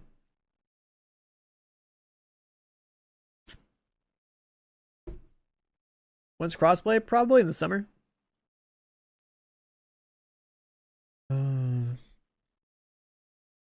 What's going on with Retaliation? Like, obviously, we're just gonna be playing, you know, Escalation and getting our prototype gear going. What are we doing with Retaliation? What's this? Black Tusk Retaliation. There's a Black Tusk meter. So no matter what you do, Black Tusk number is gonna go up. Black Tusk is now allowed to take control points. So the open world is technically getting an update because Black Tusk can take control points. And then they drop diamond transceivers, which are used for blueprints tied to Retaliation. Are they doing this that there's like, are you fucking serious? There's a blueprint for Eagle Bearer, Ouroboros, Bighorn, and Ravenous. Oh my god, man. You just go farm a raid weapon off a control point, essentially. That's crazy. That's crazy. Like they actually just, that's just crazy. All right, what's this emote? What is this emote? What do you want, Duck? What is this?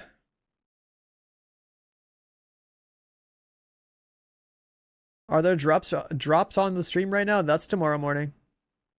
We'll be on tomorrow for a very long time. I'm gonna be grinding a lot tomorrow. So if you're looking for drops, it'll just be here tomorrow. This website's not loading. What's this? You want a dock emote in 2026, man? Come on. That's an emote for a different platform. But yeah, apparently, I didn't know that this was a thing, but like, I guess you can literally get a blueprint for raid weapons and incursion weapons tomorrow. Like, what is that? The Kenley College Diamondback. You have the legendary Bighorn. You got the raid raid Eagle Bear, raid Ravenous. You have I guess the only one you don't have in here is the only one I actually like in the game at this point, which is the Regulus, which means you have to do the raid. But you can get everything else. Yeah, no, I really think that like the raid culture of this game needs to be improved, and that needs to start with a party finder. I inherently disagree with like raid exotics being just part of like the open world. Like that's just stupid. But that's just me, man. I feel like they've let the raid culture of this game decay like way too hard. Yeah, I know you can get like Regulus from like end of season caches, right? It's been happening for like the past year. They just like hand out this stuff.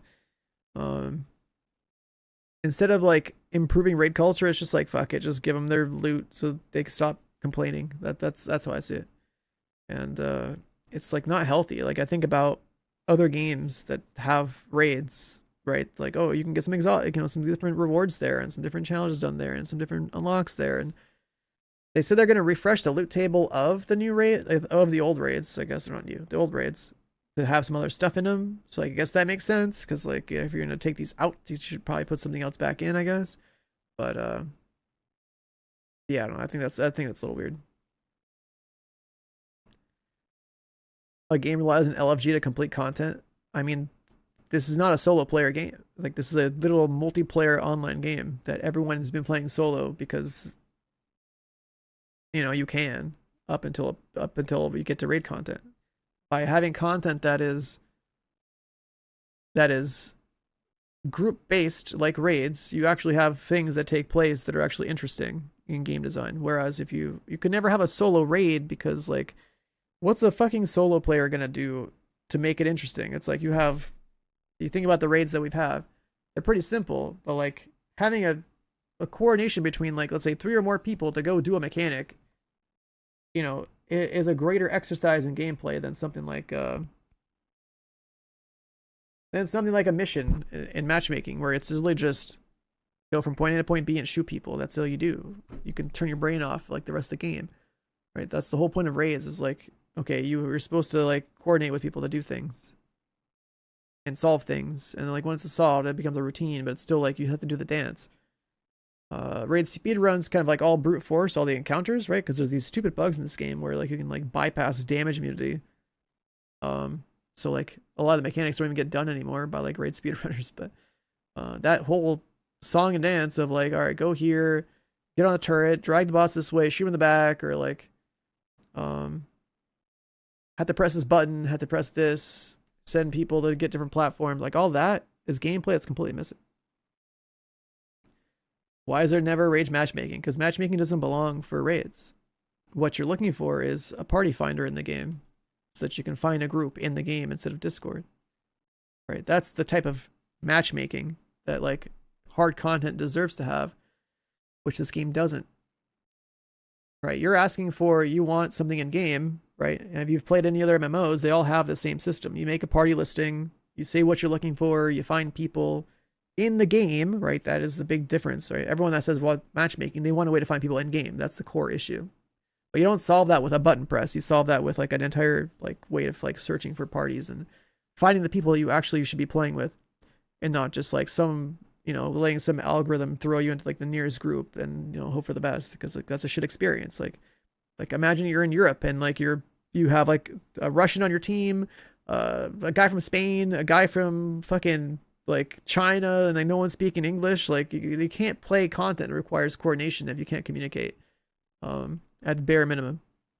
Not to mention, like, okay, you press the matchmaking button and okay, now some guy who just installed the game yesterday hit level 40 and was like, ooh, what's the rate? I'm gonna click that, right? And then it's like, that guy doesn't belong there, not yet. He's got to go fucking get his reps in and get his gear up, right? Like that's the whole point. Like your matchmaking quality be complete ass in raids, period.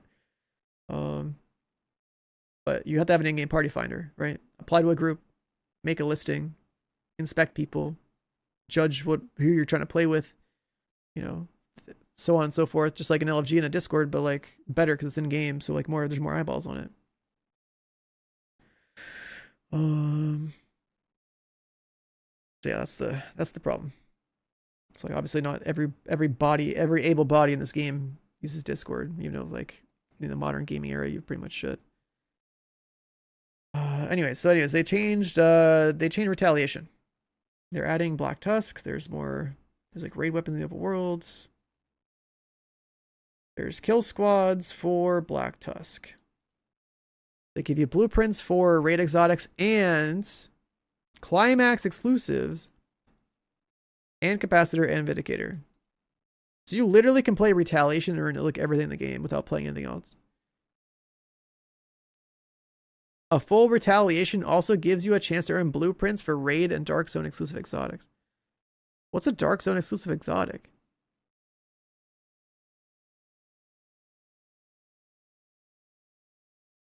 Yeah, Regulus isn't an item you farm for. Regulus is something you do a project for. So you still have to raid for that. Or wait for the end of season. But like, I'm be honest, as cool as Regulus is, I don't even use it anymore because the game's balance is a joke, and they added like other pistols that are better. Like they added the high-end one that can also have like Flatliner or something on it, right? Like the Harvest. And then you can also, you know, use that with like Turmoil and all this other stuff. And then like if you want to do even more damage, just play Rifle anyway instead of Pistol. Like Turmoil exists, so like it just invalidates the AoE of Regulus anyway. And then you can prototype the high end, but you can't prototype the Regulus. So like exotic guns are kind of dead. So we're just basically going to worry about having a prototype Lexington. We need a prototype Lexington. Oh my god, I just realized. Not only do we have to get our Lex, but we have to hit the proc. We got to hit the proc for every stat line being maxed out. It's RNG, remember? So like I hope you guys have extra Lexington sitting around.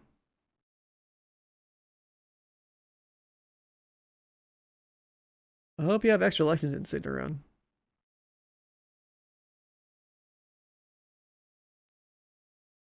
I have a bunch of them, I'm pretty sure. Let me actually check. I have to check.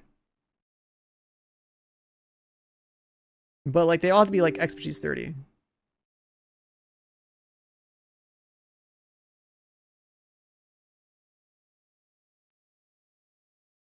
The official stream chat was nothing but people crying for Lexington? Wait, what about it? What were they crying about?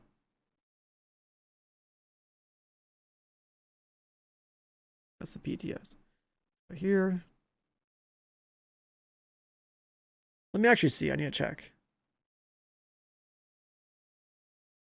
Like people want crossplay, which makes sense, but that's not until the summer. Like crossplay is just straight up like, it's shocking that it took this long for them to even like, you know, try to attempt it. Should have been in the game forever ago. But it's lottery, right? So we had to proc. Fuck, man, that's actually crazy. We gotta get a Lex with all 3 stat lines to proc the 50%. And then the other, what is this? Oh, right. I forgot that menu was there. Crossplay to other platforms is coming. Yeah, it's like in the summer. They announced it, I think like a month ago. It's like finally happening. It's a backpack. Resurgence. A Rogue bundle. April Fool's bundle. Didn't they have this set before?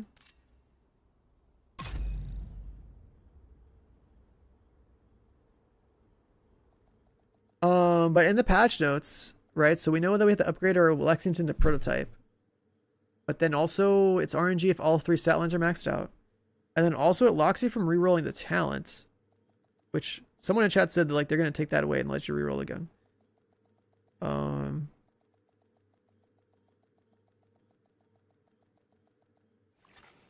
am I wearing, dude? What is this cosmetic? What did I put on my character? What's this thing? Oh, the Walker uniform. Alright, back to normal.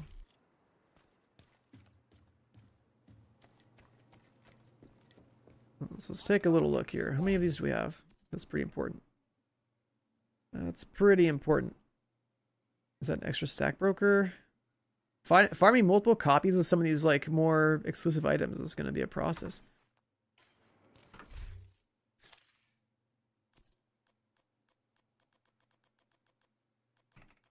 There's junk in here. Sig. Black Market AKM. That's my 1 Expertise 30 Lexington.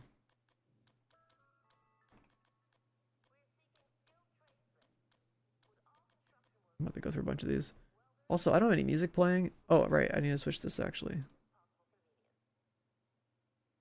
Because, you know, YouTube DMCA before I put music on.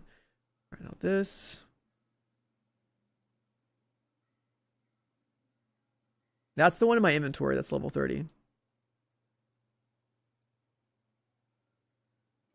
All right, a little background noise. All right, so we have 1 level 30 in the inventory. I farmed a bunch at the start of the anniversary season. What's all this stuff doing here? That stuff that's just not gonna go away.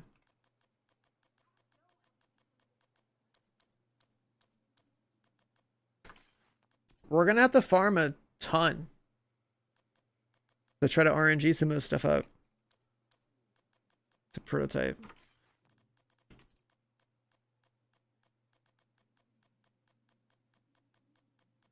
Like all my main sets are 30 for the most part.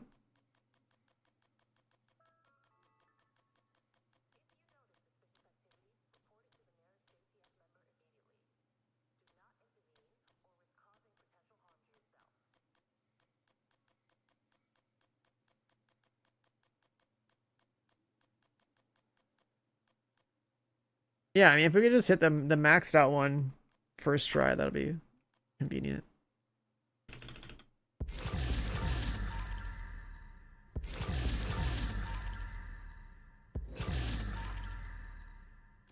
What about mods though, right? So these don't go prototype.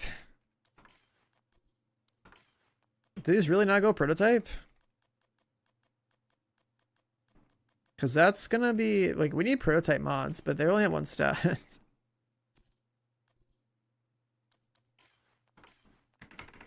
New classes. Oh, you mean specializations? I don't think they've had a new spec in this game in like 5 years, 6 years, 7 years, 7 years. I think all the specs are in the game by like year 1.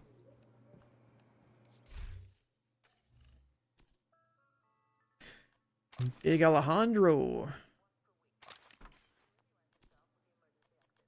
What's all this? I have an extra Lexington right here. So we have a backup. I have extra turmoils. Can I prototype this? I have a few tries. I have a few tries with turmoil if I can prototype that. So that's good. Yes, no we can't. Okay, which one is it, boys? Not turmoil? Yeah, I think I only have wait. I think I only have 2 Lexingtons saved. One that I use and then one in my storage. The terminal band is kind of crazy. It is like pretty much one of the best items in the game.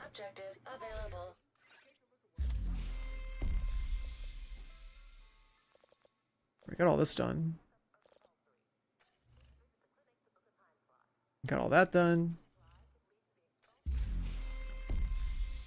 15 hours left. 15 hours. So that's like later tonight. This could be like a patch. Okay. So the gun is going to be kind of a big deal. This other Alejandro, I think I'm just going to delete that.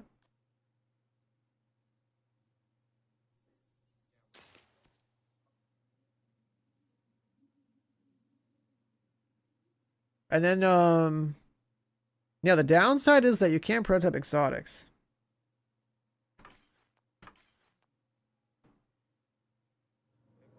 Would I prototype the armor damage gloves? Nah. Like, you can prototype named, which is cool and all, but... like, Fox's Prayer getting prototyped... you know, that is a lot of out of cover damage. Like, that is cool. But then not having an exotic, I think that's still throwing. Like, the amount of damage this thing gives is pretty good. I guess the other downside is you, if you have an exotic, you lose an echo slot, right? That is true. But then, like, in group play, like, somebody should probably get rid of their augment slot so they can give people things like this.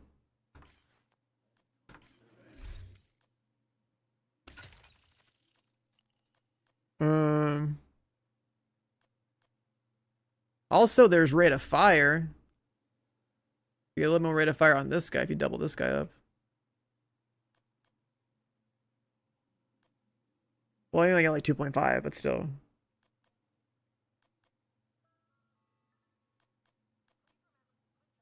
You could get more rate of fire.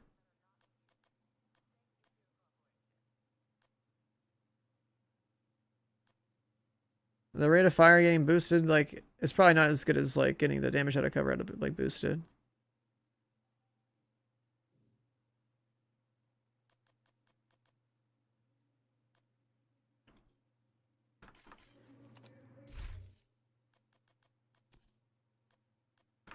I mean, this brand set gives, like, it's like, what, like 10% if you do like this.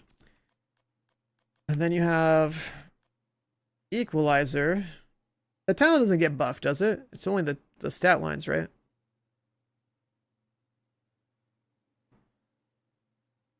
It's only the stat lines that get buffed by 50%. It's not the talent. Like, you wouldn't have perfect obliterate of like 1.5% because that would be that'd be crazy. But then, like, I look at my Headhunter stuff. I think my Headhunter is gonna have way more value for farming Escalation. Having more weapon damage is gonna scale Headhunter up tremendously.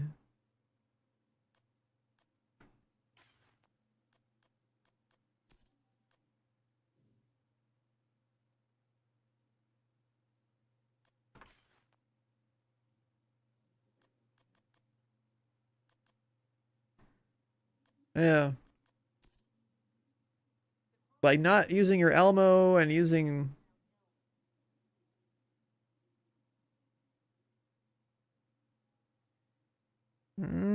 Stack Broker. I want Sledgehammer. You know, honestly, with the way I use Stack Broker, maybe this one's fine. I just get lucky with the prototype. I could just prototype every piece of gear just for the augment slot. That will probably be pretty good. You just prototype everything anyways, throw augments on there, reroll the augments, get 7 echoes, level your echoes until you get a better replacement piece. Use that to, like, farm.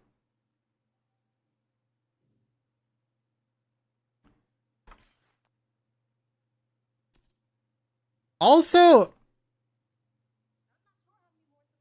if your entire inventory is high end, it gets more value out of being prototype than your entire inventory being set.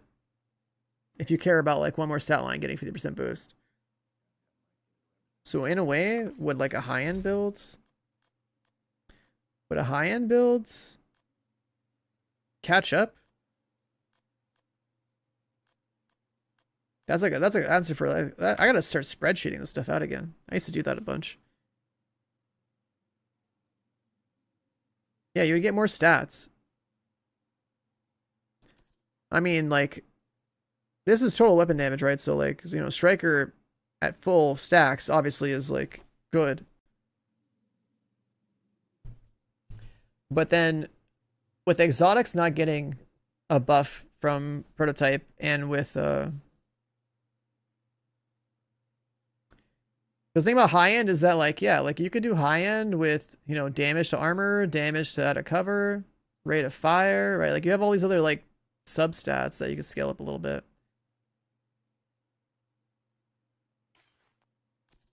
Shit, even this brand set. If I'm not using Elmo, like, maybe I would want to use more of that. I don't know. I guess Strikers still probably win, but I'm trying to think. Like, there's probably a universe where you can like high end stack.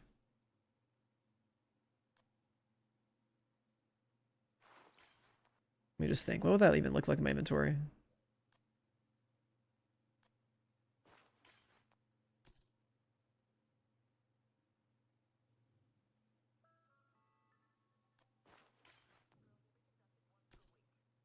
You can get another 4% damage to armor. Another 4% out of cover. And typical crit stats. A little bit more rate of fire.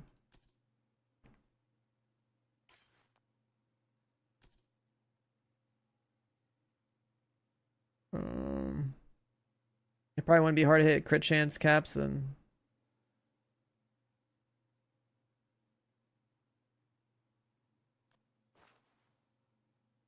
You'd probably be back to running some crap like this.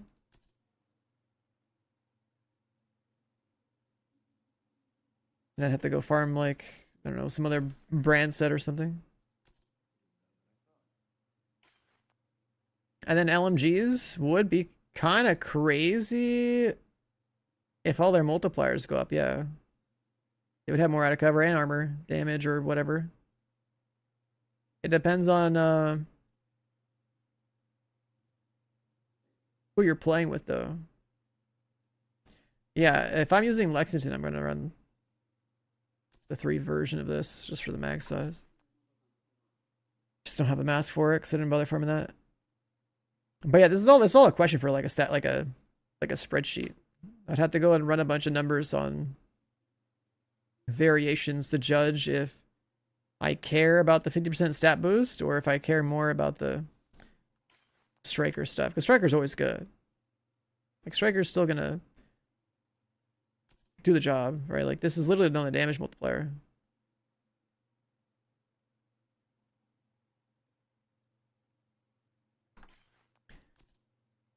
But if we have to ditch all our exotics,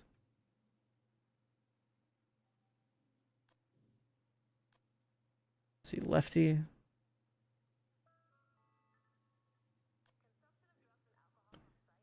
I guess we wouldn't need Sack Broker for a high-end build, so just use this guy.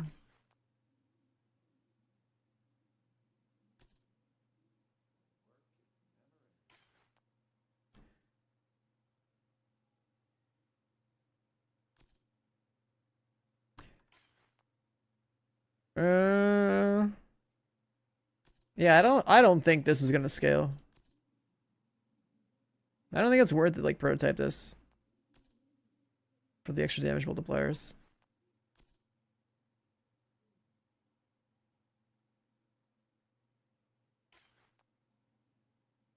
Like, I think we would still be playing. I think we'd still be playing Striker.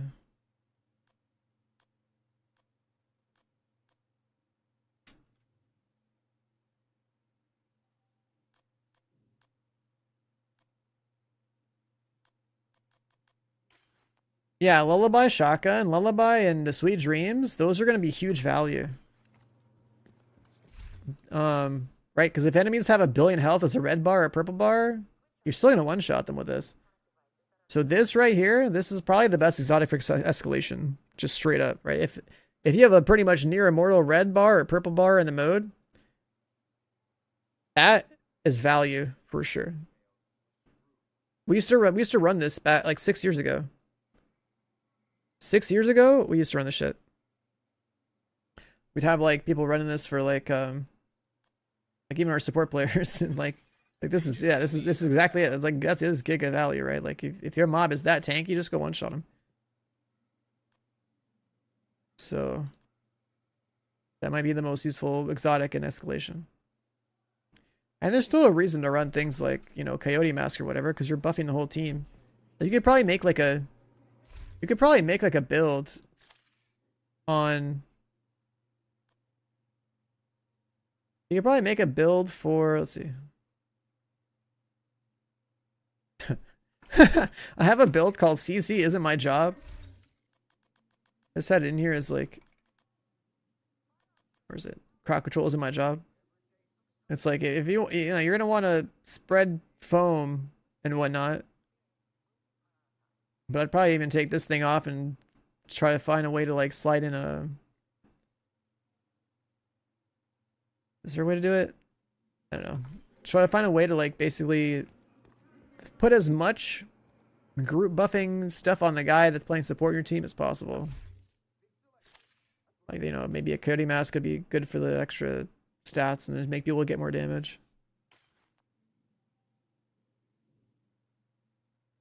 There's no drops in Division until tomorrow.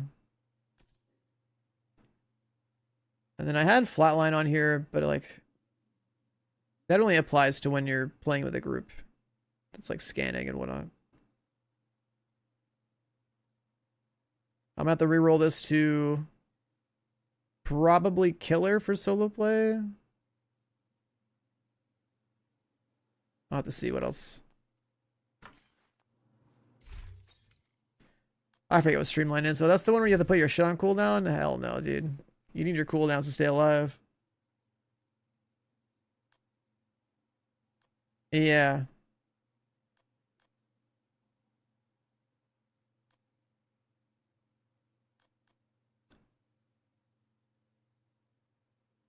Yeah, no, I'd have to run some numbers. This is like literally like a question for like my spreadsheet analysis. Kind of like go throw some numbers in, be like, okay, what can a high-end build do relative to Striker? So Striker just kind of wins because of all the stacks, right? You have 100 stacks or 200 stacks or whatever it is.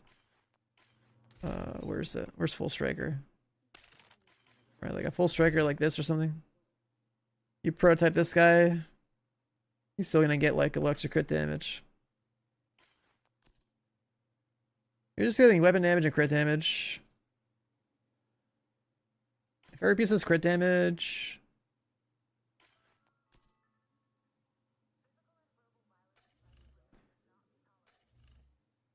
Yeah. Nerdiest game ever. It's our first time seeing a shooter with numbers and gear. Man, we gotta take you on a... We gotta turn you into a more cultured gamer, man. You think this is the nerdiest game ever? You haven't even seen... You haven't even scratched the surface. That's all I'm gonna say. Let's get some StarCraft gameplay up on the stream right now. We found the sports ball gamer. Yeah, I know, right? If it's the nerdiest game I've ever seen, man, you are not a cultured gamer, my friend.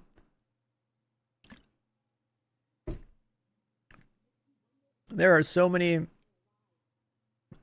deeper and nerdier games out there that are pretty fucking cool.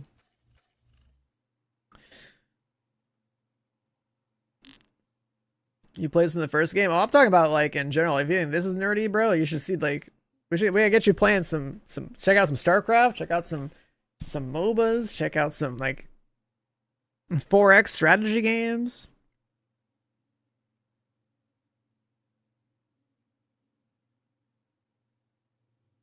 Ain't nobody got time for that. What, for StarCraft?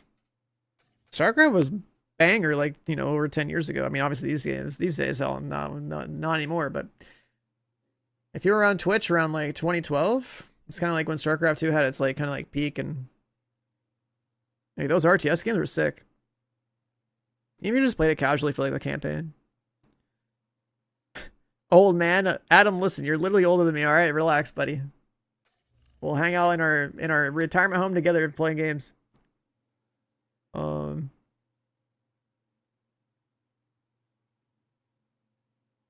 Yeah, the skill gap at StarCraft is crazy. That shit is wild.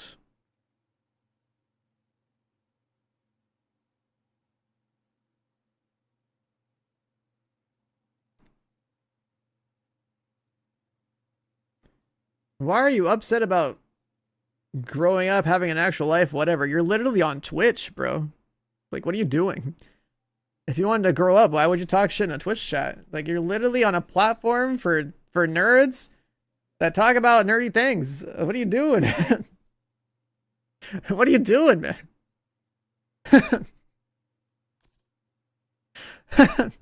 What the fuck are you doing?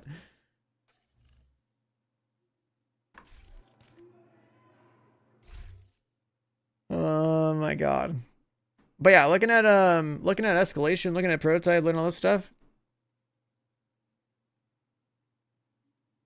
We're really only getting on a striker build, what is that, like 5 pieces of gear?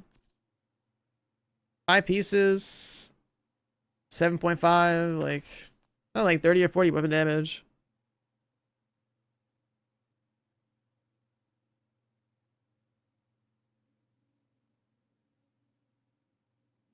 Crunching numbers for a game that provide value for the effort required? What do you mean? You're talking about like playing a game where you make builds? If you don't care about min-maxing, you can just play the game or copy someone else's build or whatever. I mean, shit, then we all just play Crimson Desert. We looked at gear and realized that, like, it was all mostly cosmetic.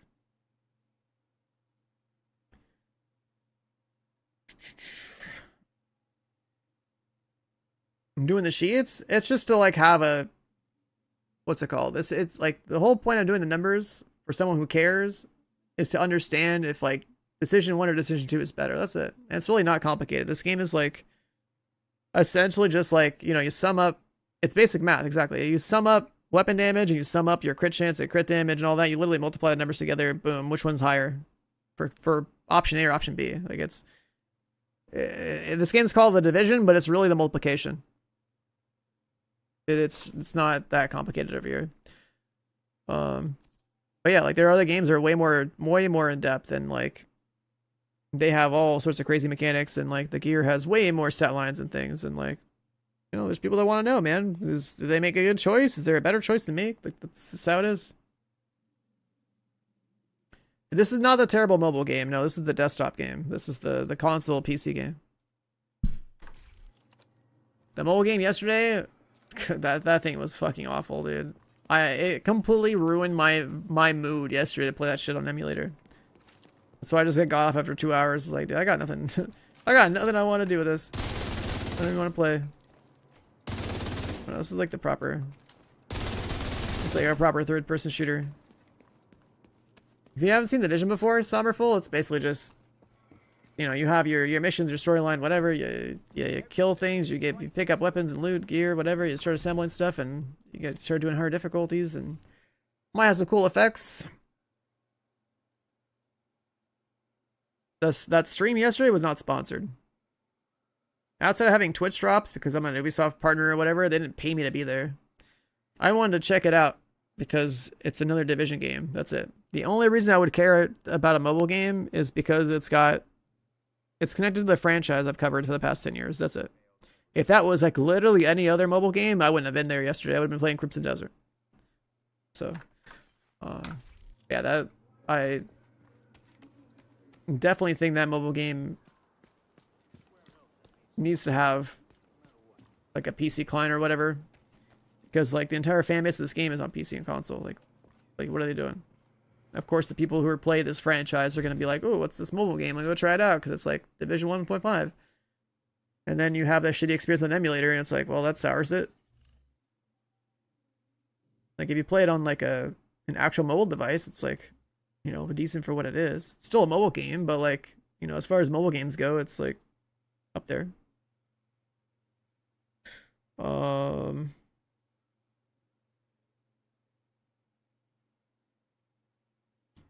Yeah, looking at every piece of gear that we have, right? Like if we were in like a typical striker build, we're gonna have like 6 pieces that are boosted by 50%. So we're really getting like 45% more weapon damage per prototype. And then we're getting, where's my Lex? Stack broker. We're basically just gonna get another, what, 10.5 health damage. We're gonna get up to like 5% more here.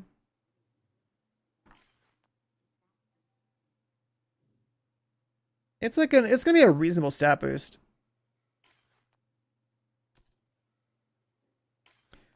It's gonna be a reasonable stat boost. But yeah, I think we're probably still gonna use a striker.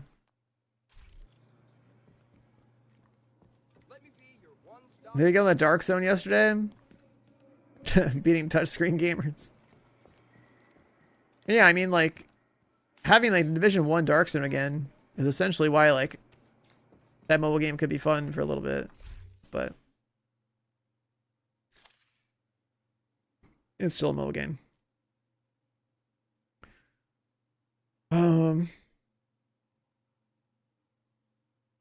So yeah, we're grinding Escalation tomorrow.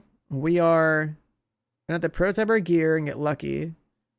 We then have to farm more gear, next versus 30 it to get luckier.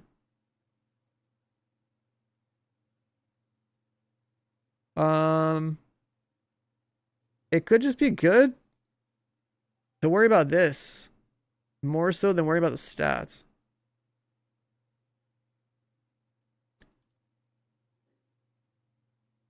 This is literally just like a math question. Just looking at this.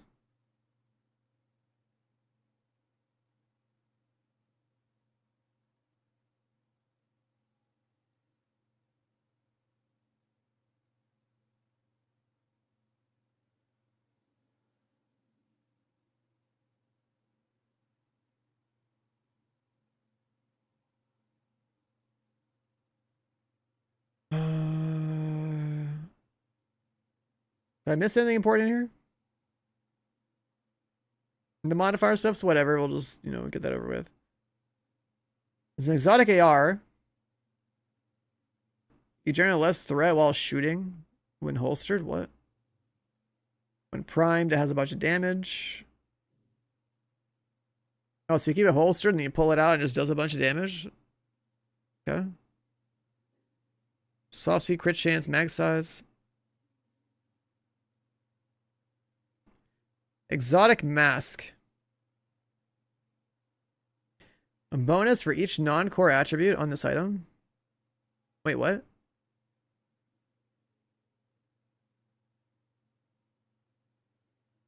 Wait a second. What is that? So the more red stats you have, the more crit damage you get?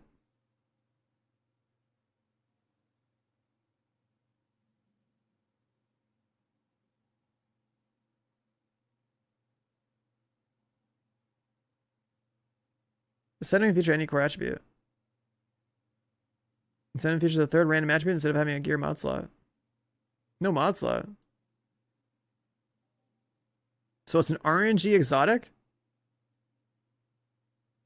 You're not allowed to have headshot damage on here? Bro, what the hell is this? Are you just gonna nerf me before I even get a chance to play with it? What the fuck is that? Why can't you feature headshot damage on here, huh? What?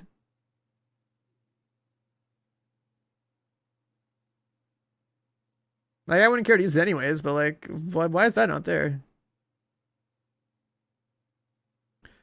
So you could use this mask, and you could use 5 yellow pieces. Or no, it's on the item. Never mind. What am I talking about? Non-core attribute. So it has 3 stats. They're all random. You need them all to be red. How does that work? Can you even do that? I guess you get crit chance, crit damage, and handling together. And that's your red god roll of this, right? Am I understanding that right?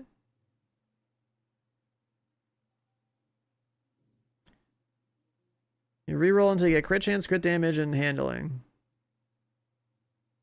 Kind of lame you can't get headshot there instead. And then it gives you 30 crit damage on top of that. Huh. Alright, we got a new set bonus here. Handling, weapon damage. No, I don't care about this one. 4-piece talents. Let's see. For each core attribute, get 40% of the other cores. Skill tiers give you skill efficiency. So you basically can stack weapon damage and you just also get some armor and some skill efficiency. Never gonna use that.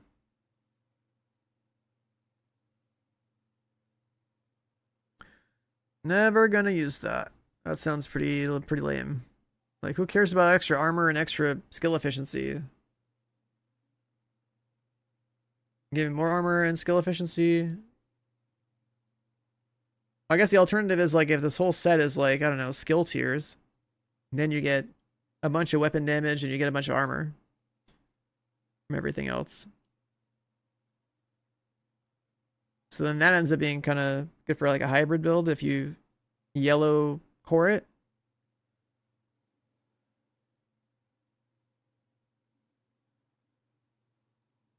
If this was all yellow cores and then was also prototype,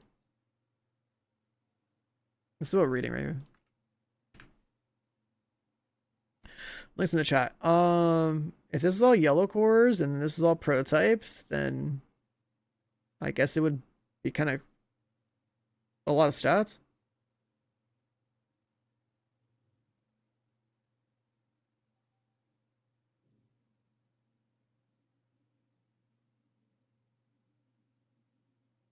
This talent does not provide a direct change to the core express talent. Wait, so the backpack doesn't even have a difference? It has more stats? What?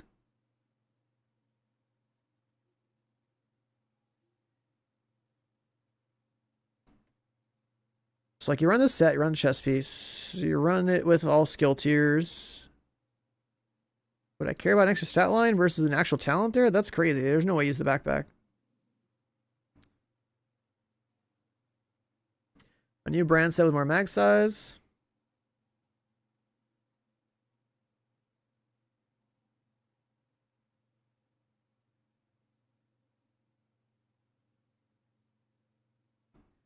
Two-piece tipping scales, two-piece alloy, contractor gloves, ninja backpack, and Negeb with frenzy.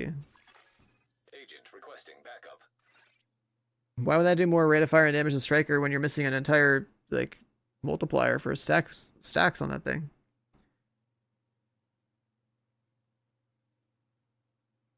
That doesn't sound like it maps out.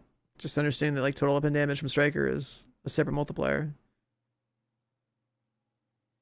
At 0 stacks, it probably does more damage, but at full stacks, you wouldn't.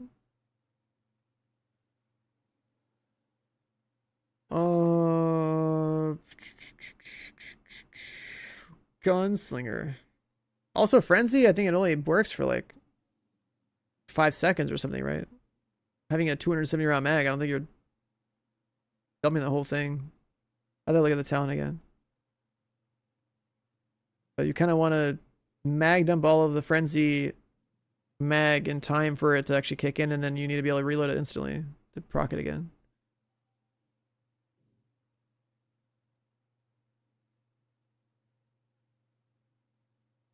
But again, if we're arguing just like output of a build, then like that's a question for a spreadsheet.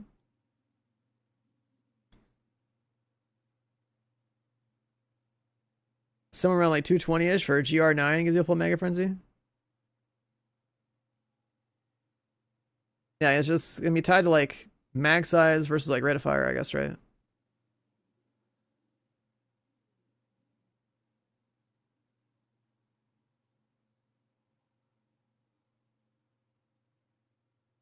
And then rate of fire and damage per 10 bullets in the mag. I mean, Frenzy's always been cool.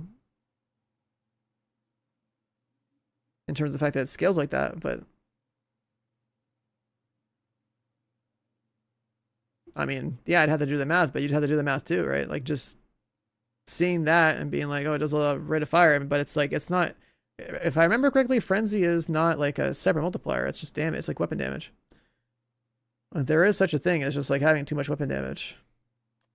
If it's total weapon damage, which is a separate multiplier, then it's a lot better. Because you need that. You need the separate multipliers. Right, like 3 times 3 times 3 is worth more than like than like 3 plus 3 plus 3 or whatever. Like it's like you need to multiply. The multipliers are how your damage scales up tremendously. The whole idea of like having different buckets and trying to have as, you know, if you have only weapon damage, only crit damage, it's like worse than having like less weapon damage and less crit damage, but also having a third bucket like total weapon damage. It just goes back to the damage formula we've talked about for like the last like 6 years in this game.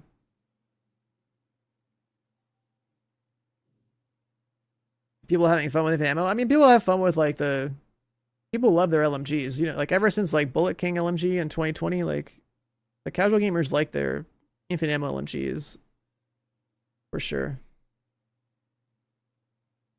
Right, they'll spray their Bullet Kings, they'll spray their what was that M1A? The M1A that had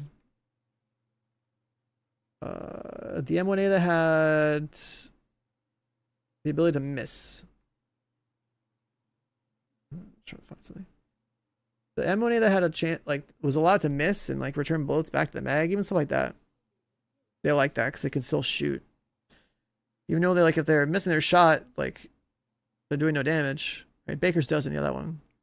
Like I remember that era.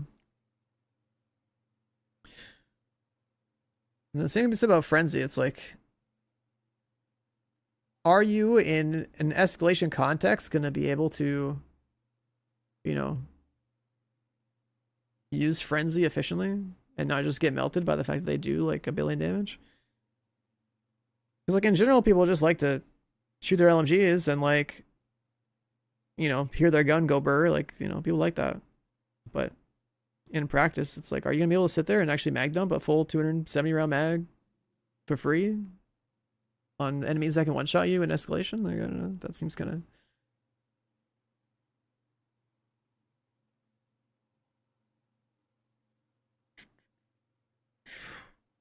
Like, if you're playing with somebody who's crowd controlling, like, sure, you can do whatever you want, but it will come down to, like, a combination of, like, the output of the build like, on a mathematical level and then how you actually play it. If you're trying to, like, you know, play a meta build versus just arguing for the build that you just like to play, right? Because there's a big difference there. A lot of people bring up, like, whatever their favorite build is that they're, like, super proud of because it's, like, their playstyle and, like, their thing that they built or whatever. And then I look at it as just like, you know, numbers and math. Like, where does that stack up on like a tier list in like a spreadsheet or something?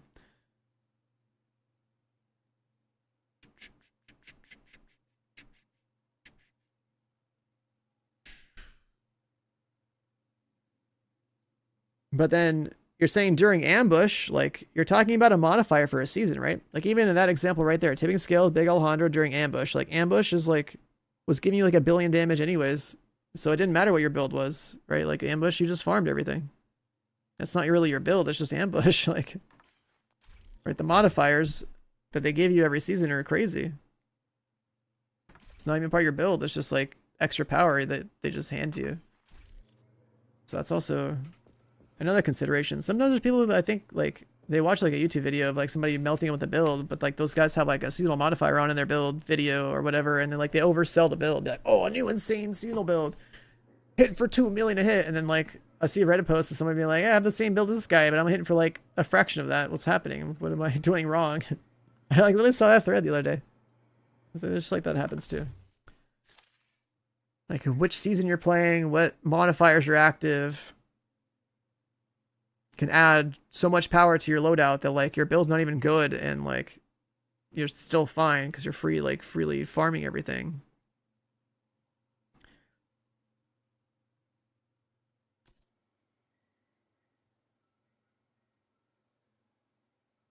But I mean, we'll see when Escalation comes out tomorrow, because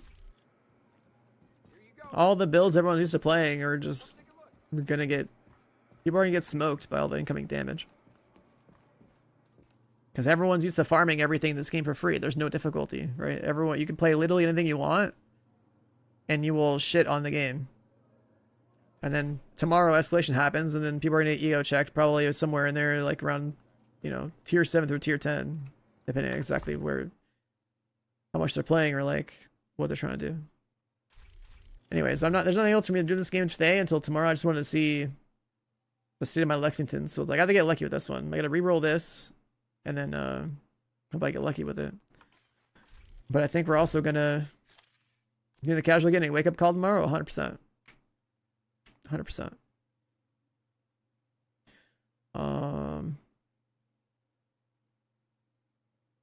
If they're used to like ego checking all the game with like their build and not having to like play position,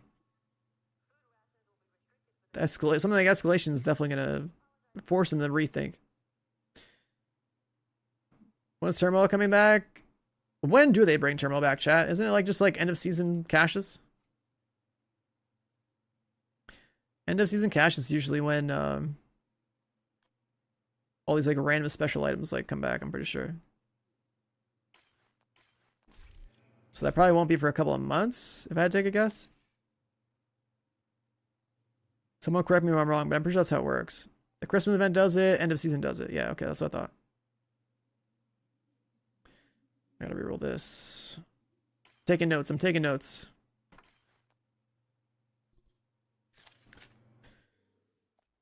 And then tomorrow's patch, we also have Perfect Gunslinger, but like I don't know if anyone uses that. Perfect Composure, I don't think anyone uses that. We have a new AUG with weapon swapping. Again, don't think anyone's using that. ACR, I don't think anyone's using that either. And then we have a new Climax eventually. We have a new Climax mission eventually where we get an exotic pistol.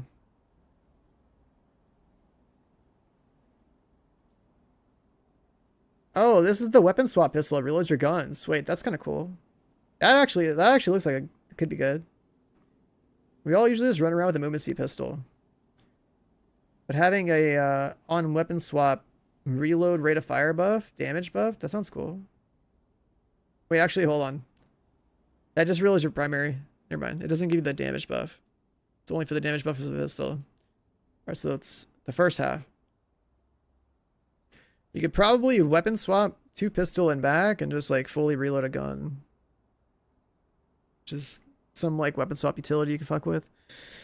And then we have another crit set with swap speed. Or no, sorry, those are mods. What am I talking about? Collect crit chance, crit damage, swap speed. That's cool. Classified assignment. This is like a nice little surprise. There's 2 new classified assignments. They're available this season. Library of Congress launches tomorrow. Capital Globe Anomaly later this season. So it'd be cool to see a new mission. They appear on the map once available. Access unlocked level 30. They can be purchased and then played from there. The Seasons Pass.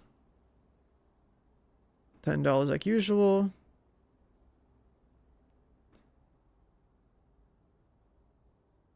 There's a one-time offer that gives you another mask like usual.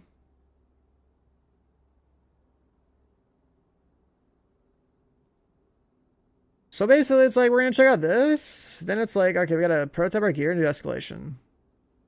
Something like that. And then like the rest of this is just like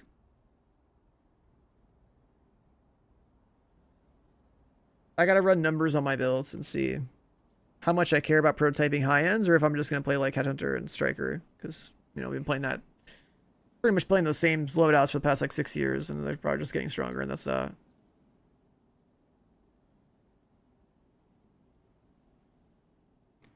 Are the old classified missions gonna be free? I doubt it. I didn't see that in here.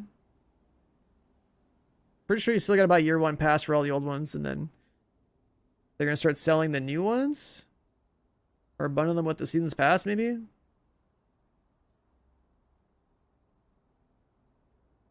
Different outfits, dyes, whatever.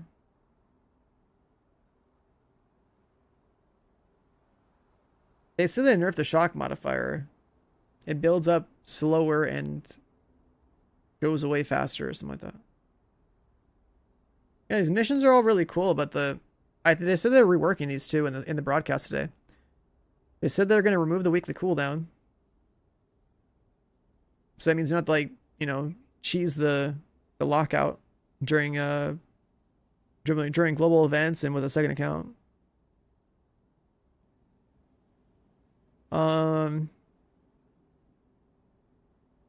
But then, like, does that mean that it's gonna have an XP nerf, or is it gonna be the same? I don't know. I don't know.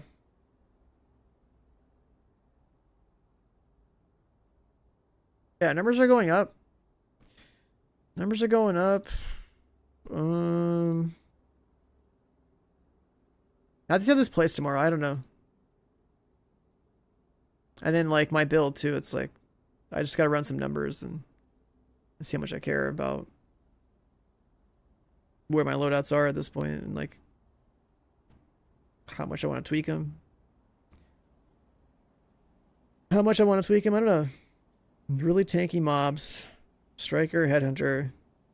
Species 30, prototype, into get lucky, and to grind out more parts. I don't know. Yeah, that'll pretty much do it. There's nothing else for me to do on Division today. I just wanted to kind of like poke around. I wanted to see the broadcast. I wanted to poke around these patch notes or this announcement or whatever. And we'll be playing this tomorrow. So tomorrow, I don't know exactly when the patch is coming out, but that's basically when I'm going to go live again. We're going to be this patch, and then we're going to play Escalation. And kind of see how it plays out. 5.5 hour downtime. So, like, when does the server go down? I didn't see a release time. Is there a release time somewhere?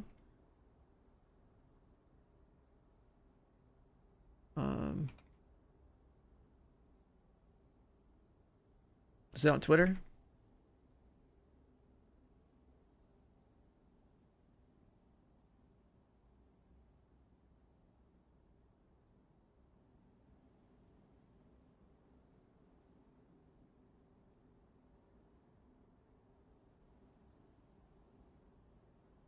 Yo, look at this delusional ass reply in my Twitter feed.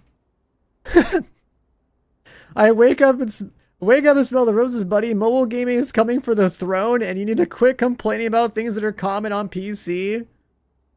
Welcome to mobile first, but we don't care what you are used to on PC. You are in our world. You understand? What a fucking joke, bro. Holy, dude. What a joke. You're in our world now. Mobile gamer rises up.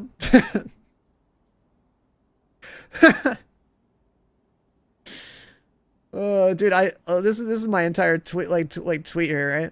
I was saying, like, emulation is tolerable at best. A fan base that's on PC and console, like, not having standalone non-mobile client on release day is a mistake. You know, talking about the cash shop.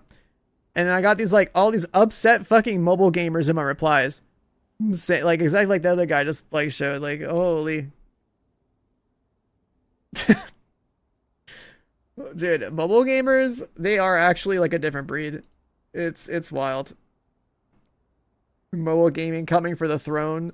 Yeah, I mean, I guess if they make consoles and PCs so expensive that normal people can't afford them, then sure, I guess, you know, I guess from that perspective, he might actually have a point. You know, if every PC and every console is thousands of dollars, well, I guess everyone's stuck playing games on their phones. That's true. Until those become too expensive, and then everyone's on a cloud service with, like, a little screen on in their hand, I guess. What was I looking for? I was looking for the Division Twitter, right? Yeah. I cannot believe these mobile gamers, man. I cannot believe it. Oh yeah, here it is. This is what I was looking for.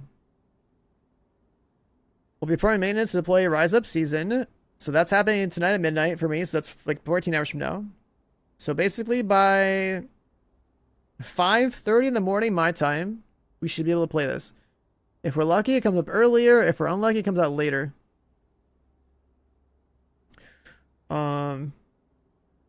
So considering that, like, kind of just want to play this. Yeah, so we got to be on by like 5:30 a.m. at the latest tomorrow. There should be Twitch drops. And we're going to grind all day to see how long it takes to get good prototype gear. You're a returning player, what should you farm? Probably Striker set to start off with. Start with Striker. Striker is always the answer. It's always the answer in Div 1 and the answer in Div 2. Drop me gear. I don't need gear to be dropped. I have everything in the game. I need to just... like, if I have everything upgraded tomorrow first try, I'm going to also have nothing to do. Mobile games even more expensive. All those mobile games have microtransactions. Yeah, I mean... if those guys are all whales, yeah, they probably, like, you know, swipe to... feed their egos in PvP.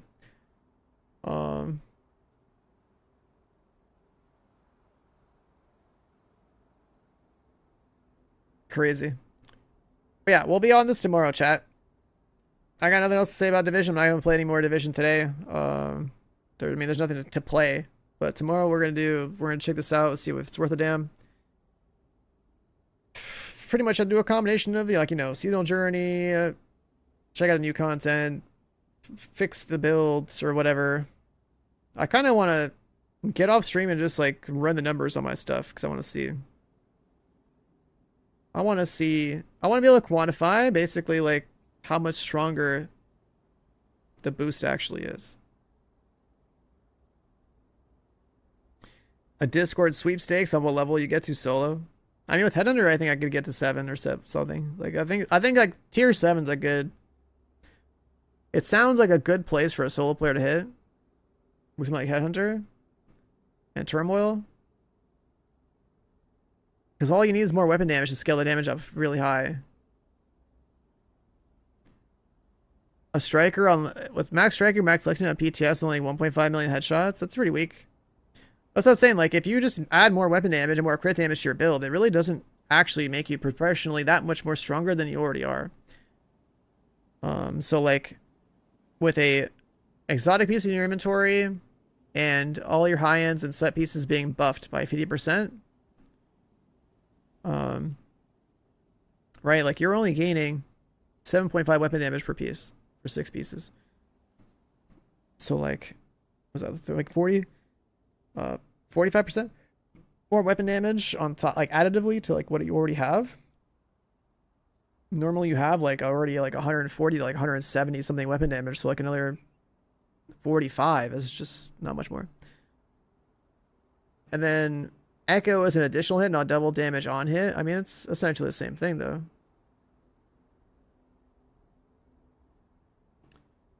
NPCs have some kind of damage negation. It could be the modifiers. It depends on what the modifiers say.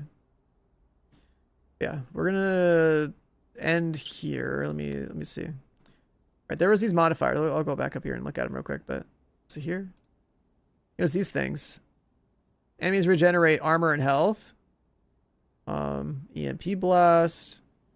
Oh yeah, the anchor. The anchor has DR, so you do less damage to them.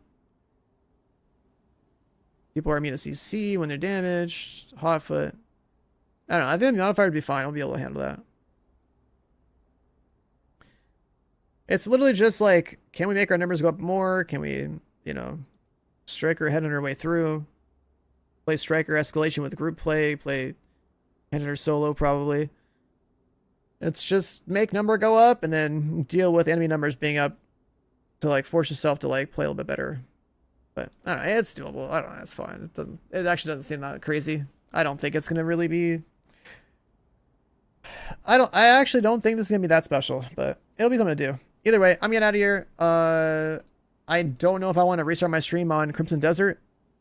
I want to stop and look at numbers, and I need to get some food. If I do a second Crimson Desert stream, that'd be cool. I don't know, something to do, but I want to cut my VOD off here. So thanks for being here. I'll see you guys tomorrow for Division 2 if I don't randomly get on later to play some games. I don't know, because I haven't played a game in essentially 2 days now. Like, Resurgence sucked yesterday, and I haven't played anything today, technically. I want to play something. Yeah, I'm getting off. Have a good one, boys. I'll see you guys tomorrow.